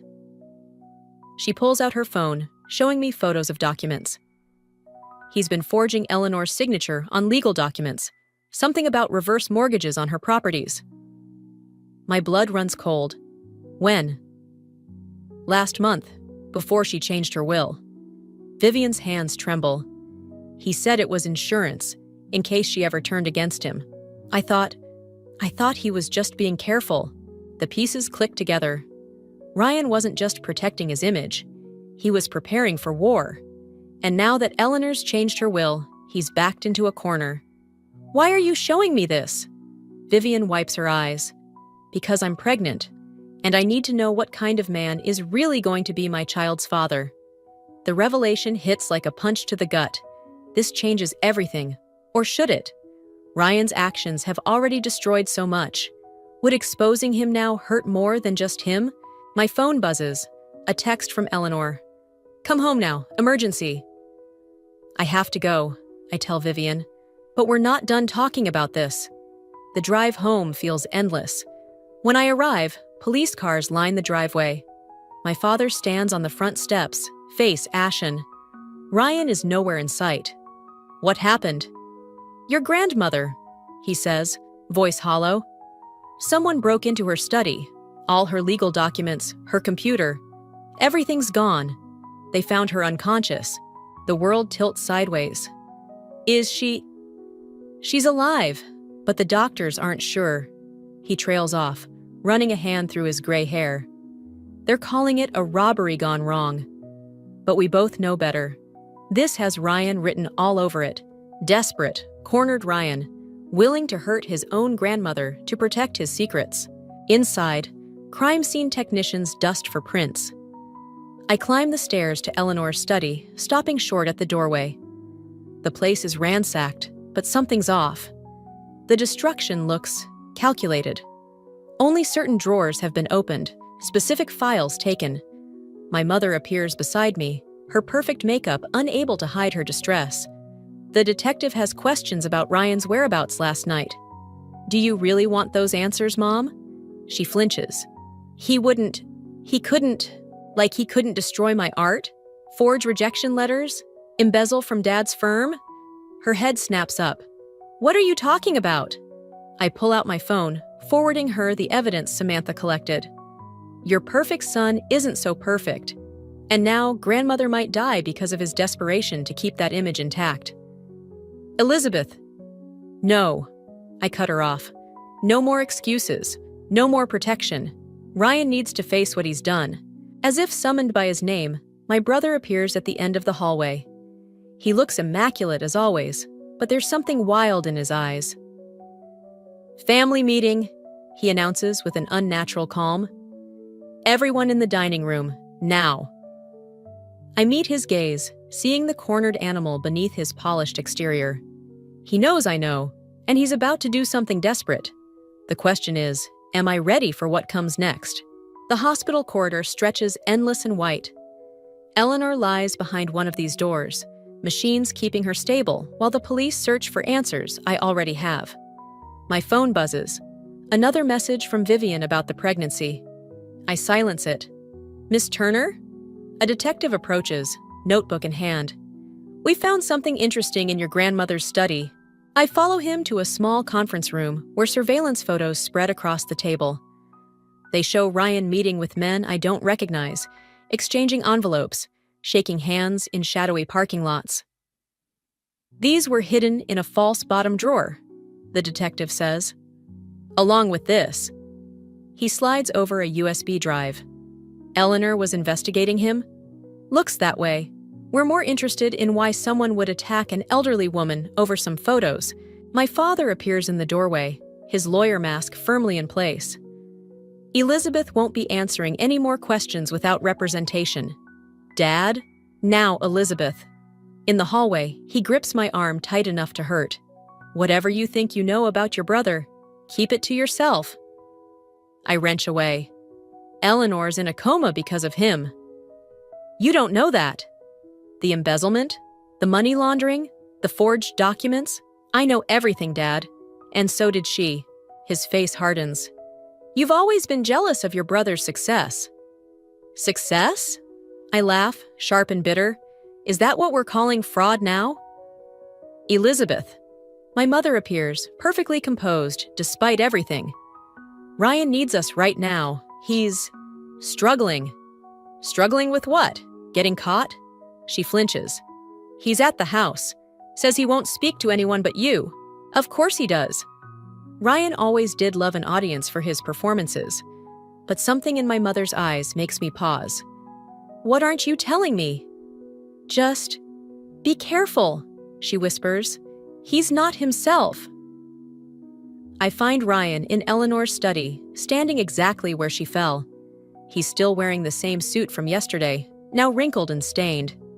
Empty bottles litter the desk. Vivian told you. It's not a question. About the baby? Yes. He picks up one of Eleanor's crystal paperweights, turning it over in his hands.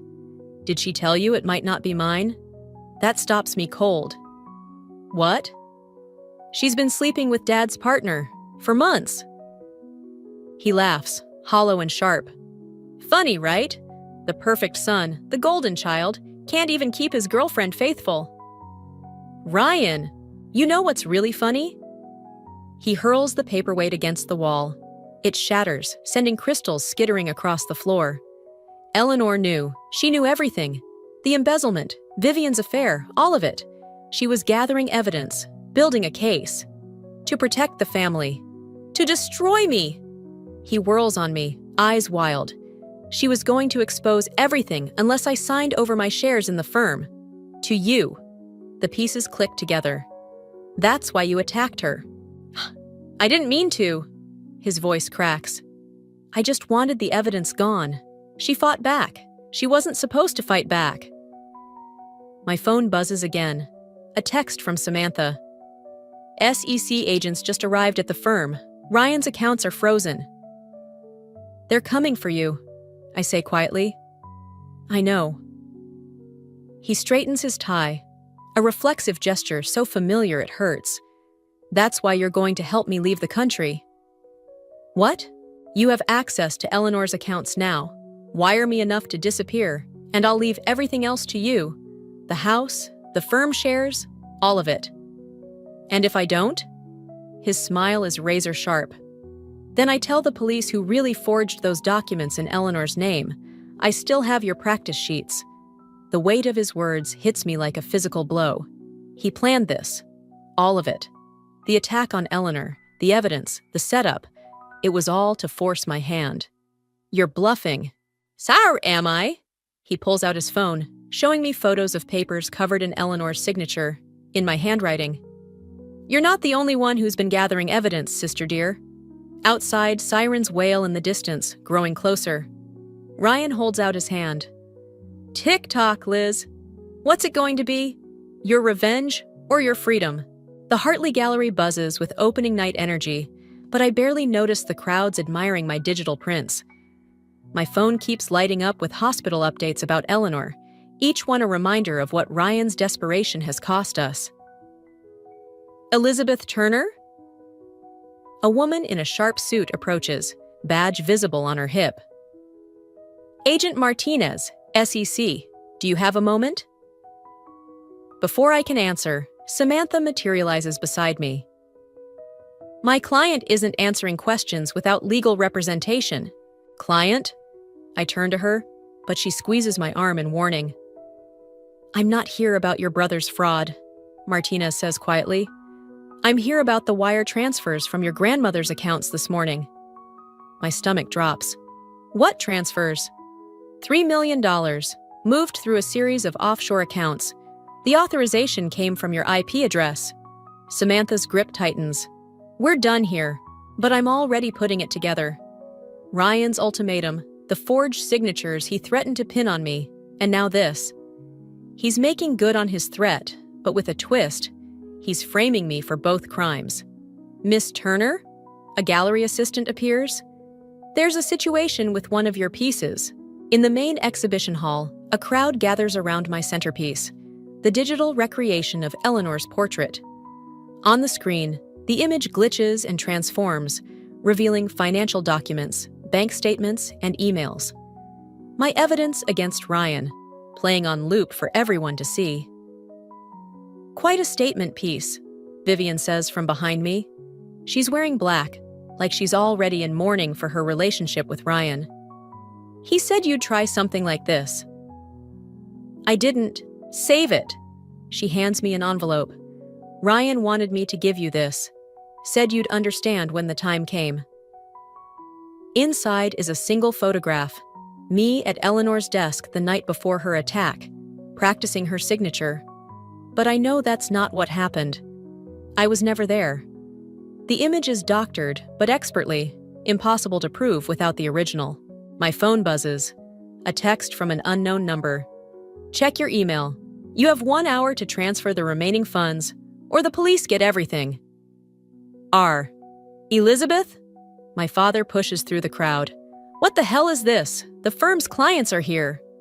Dad, I can explain. No need. He holds up his phone, showing an email chain that seems to implicate me in both the fraud and Eleanor's attack. Ryan warned me you might try something like this.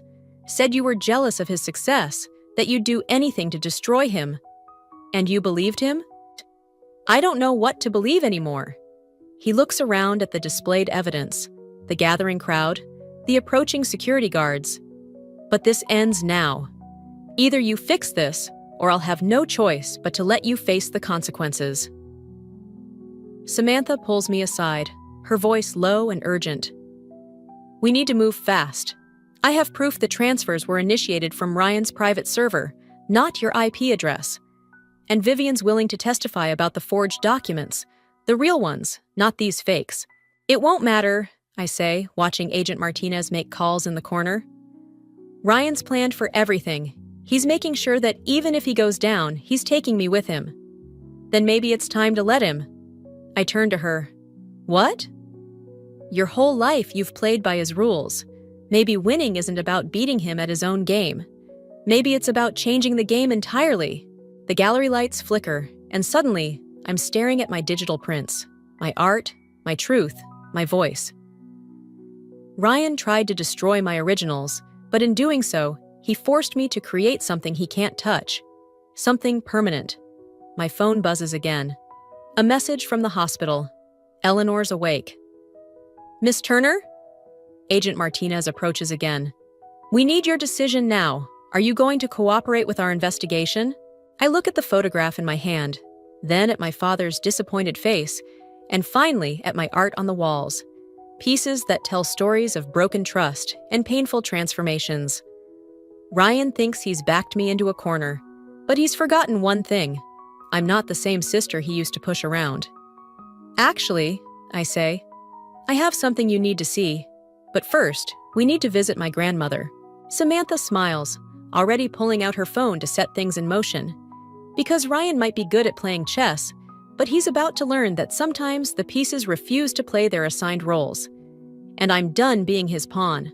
Eleanor's hospital room feels smaller with Ryan standing in the doorway. His suit is pristine again, his composure restored, while I'm still wearing my gallery opening dress, now wrinkled from hours of police questioning. You shouldn't be here, I say, moving closer to Eleanor's bed. Family meeting, remember? He steps inside, closing the door. Though I see you've brought some unexpected guests. He nods toward the hallway where Agent Martinez waits with Samantha. Eleanor's monitors beep steadily as she watches us, her eyes sharp despite the medication. She can't speak yet, but her hand tightens around mine. It's over, Ryan. I reach for the call button, but he's faster, snatching it away. Nothing's over until I say it is. He pulls out his phone. Did you know Dad's been recording our conversations? Every threat, every accusation you've made against me, all documented. Of course, the timestamps have been adjusted. My throat tightens. No one will believe. They already do. The SEC is investigating you, not me. The police have witness statements about your unstable behavior at the gallery. Even Vivian's prepared to testify that you've been obsessed with destroying me since childhood. You're lying. Am I? He shows me his screen. A video of me apparently threatening him in Eleanor's study, clearly edited from security footage. Technology's amazing these days, almost as good as your digital art. Eleanor makes a sound, trying to speak. Ryan moves to her other side. Don't strain yourself, grandmother. Elizabeth's actions have shocked us all. The door opens. Our parents enter, followed by Agent Martinez and 2 police officers. Elizabeth Turner, Martinez starts. We have a warrant for your arrest. What? I look at my father. Dad, you know this isn't... We found the original transfer documents. He cuts in, not meeting my eyes. And Eleanor's missing files. In your studio. Ryan planted them. He must have done it during the gallery opening. I turn to Samantha, but she's being held back by one of the officers, her legal protests ignored. You have the right to remain silent, Martinez begins, approaching with handcuffs. Wait! Eleanor's voice, weak but clear, stops everyone. Ryan, did it. Ryan laughs softly. Grandmother, you're confused. The doctors said the medication might... Security, cameras. She points weakly at her bedside table. Pendant. I reach for her necklace, an antique locket I've never seen her without. It clicks open, revealing not photos, but a tiny USB drive. Ryan lunges for it, but I'm already backing away. You really think I wouldn't protect myself? Eleanor continues, stronger now. After what you did to Elizabeth's internships? Dad! Ryan turns desperate eyes to our father. She's clearly not thinking clearly. The footage is time-stamped, Eleanor says. Every meeting, every threat, including the night you attacked me. The room goes silent, except for the steady beep of monitors. I connect the USB to my phone, hands shaking. The video is crystal clear. Ryan and Eleanor's study, their argument, his push that sent her crashing into the desk. You didn't even check on me, Eleanor says, each word precise despite her weakness. Just took what you wanted and left me there. Agent Martinez steps forward, but Ryan's already moving. He grabs me, using my body as a shield as he backs toward the door. One more step, and I'll tell everyone what really happened to Mom's inheritance, he snarls. Every dirty secret this family's been hiding. Is that what you want, Dad? For everyone to know? I feel something press against my ribs, the sharp point of a letter opener from Eleanor's bedside table. When did he grab it? Ryan! Our mother pleads. Don't! Shut up! His hand shakes. All of you, just shut up. I had everything under control until you... He jerks me harder. Started playing artist instead of knowing your place. The letter opener digs deeper. One quick thrust, and it would pierce my heart. I meet Eleanor's eyes in the mirror across the room, seeing my own fear reflected there. But behind that fear is something else, a determination I inherited from her. You're right, Ryan, I say quietly. I never knew my place, because it wasn't where you put me. The monitors start beeping faster as Eleanor tries to sit up. Agent Martinez inches closer, and I realize that whatever happens next will change our family forever. The question is, who's going to bleed first? The letter opener slips from Ryan's hand as Agent Martinez tackles him. I stumble forward, catching myself on Eleanor's bed rail. In the chaos that follows, the handcuffs, the rights being read, our mother's quiet sobs, I notice something odd. Ryan's laughing. You still don't get it, do you? He looks past the officers to our father. Tell her, Dad. Tell her why you really let me destroy her art. Our father's face goes ash white. Ryan, don't! The foundation wasn't just for money laundering, Ryan continues, still eerily calm. It was to hide the real estate scheme, the one Dad started 20 years ago, with Mom's inheritance. Eleanor's monitors spike. Mark? Every penny, Ryan says. Gone before Elizabeth was even born. That's why he needed me to take over the firm, to keep the whole thing from collapsing. He turns to me. You were never the disappointment, Liz. You were the distraction. The room tilts sideways. I grip Eleanor's bed harder. Dad? I was protecting our family, he says quietly. Everything I did was fraud. Agent Martinez cuts in, and now we have confirmation. She signals to her partner. Mark Turner, you're under arrest. My mother moves between them. You can't. Our reputation. Your reputation? Eleanor's voice cracks like a whip. Karen, you knew? All this time? I knew he needed Ryan focused, she admits. Needed him to take over. Elizabeth's art. It was a liability, a distraction. Ryan was just doing what had to be done. The betrayal hits like a physical blow. Every destroyed canvas, every sabotaged opportunity. It wasn't just Ryan's jealousy. It was calculated, planned, encouraged. That's why you never stopped him, I whisper. Why you always looked away. Ryan's laughter turns bitter. The perfect son, doing exactly what Daddy wanted. Keeping the sister in line, protecting the family secrets, until Eleanor started changing the rules. You attacked me, Eleanor reminds him, because I discovered the truth. I attacked you because you were going to give everything to her. He lunges against the officer's grip. The one person who could destroy everything we built. Built on lies, I say, finally understanding. On my broken dreams. Your dreams? Ryan sneers. What about mine? Every move, every decision, all orchestrated to keep Dad's house of cards standing. At least you got to choose your cage. The officers move to take our father, but I step forward. Wait. I pull out my phone, showing the video from Eleanor's pendant. There's more than just the attack here, isn't there? More evidence? Ryan's smirk falters. Liz, years of recordings, Eleanor confirms. Every conversation, every scheme, including the real estate fraud. If I testify, I look at Agent Martinez, about everything. The art destruction, the forged rejections, all of it. What happens to my mother? Ryan starts struggling again. Don't you dare. Reduced charges, Martinez says, if she cooperates. My mother stares at me, really sees me, perhaps for the first time. Elizabeth, please. That's the difference between us, I tell Ryan. You destroyed art to keep secrets. I'm using it to expose truth. I turn to Martinez. I'll testify about everything. You'll destroy this family, Ryan warns. No, Eleanor says, reaching for my hand. She'll free it. As they lead Ryan and our father away, my mother sinks into a chair, broken. The perfect family facade finally shatters, leaving only truth in its wake. I never wanted this, she whispers. Neither did I.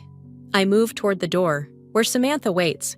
But at least now we can build something real from the ruins. Eleanor's voice stops me. Elizabeth, the pendant, keep it. Let it remind you that truth, like art, finds its way to the light.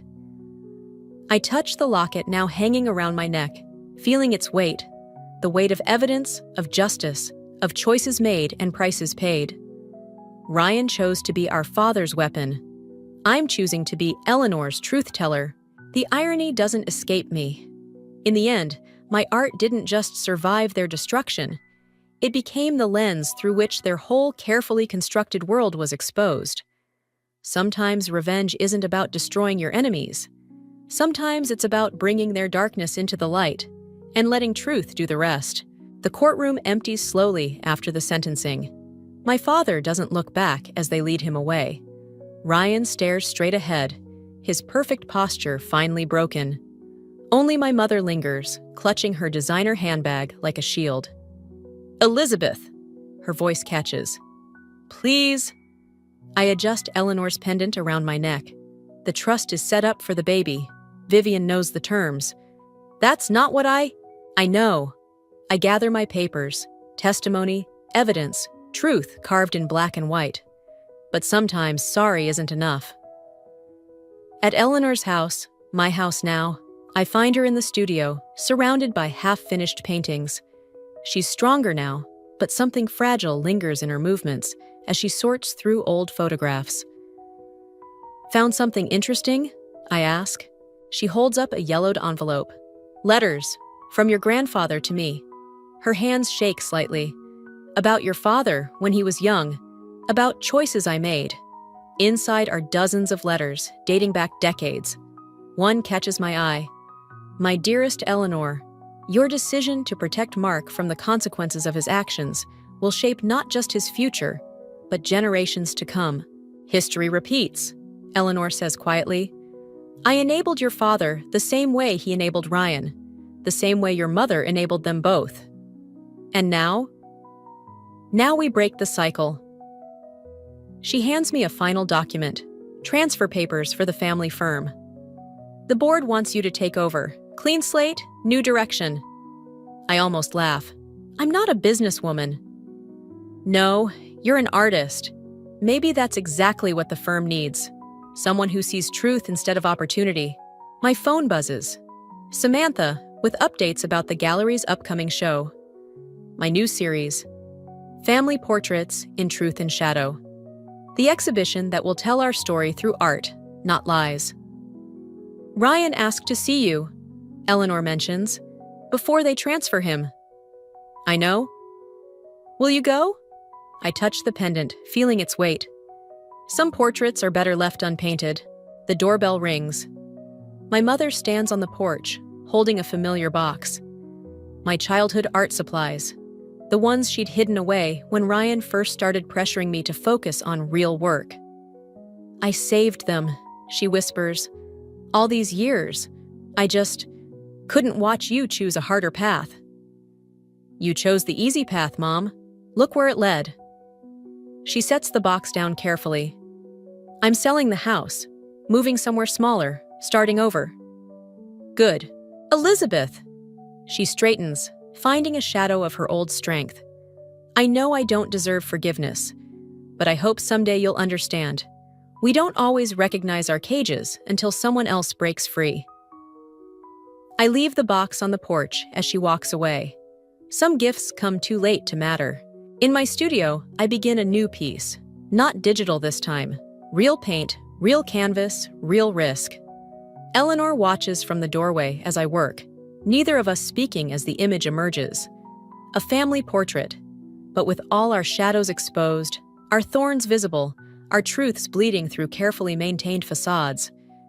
"You're using his old easel," she observes. Seemed fitting. The easel had been Ryan's first attempt at destroying my art years ago. I'd rebuilt it, stronger than before. Like me.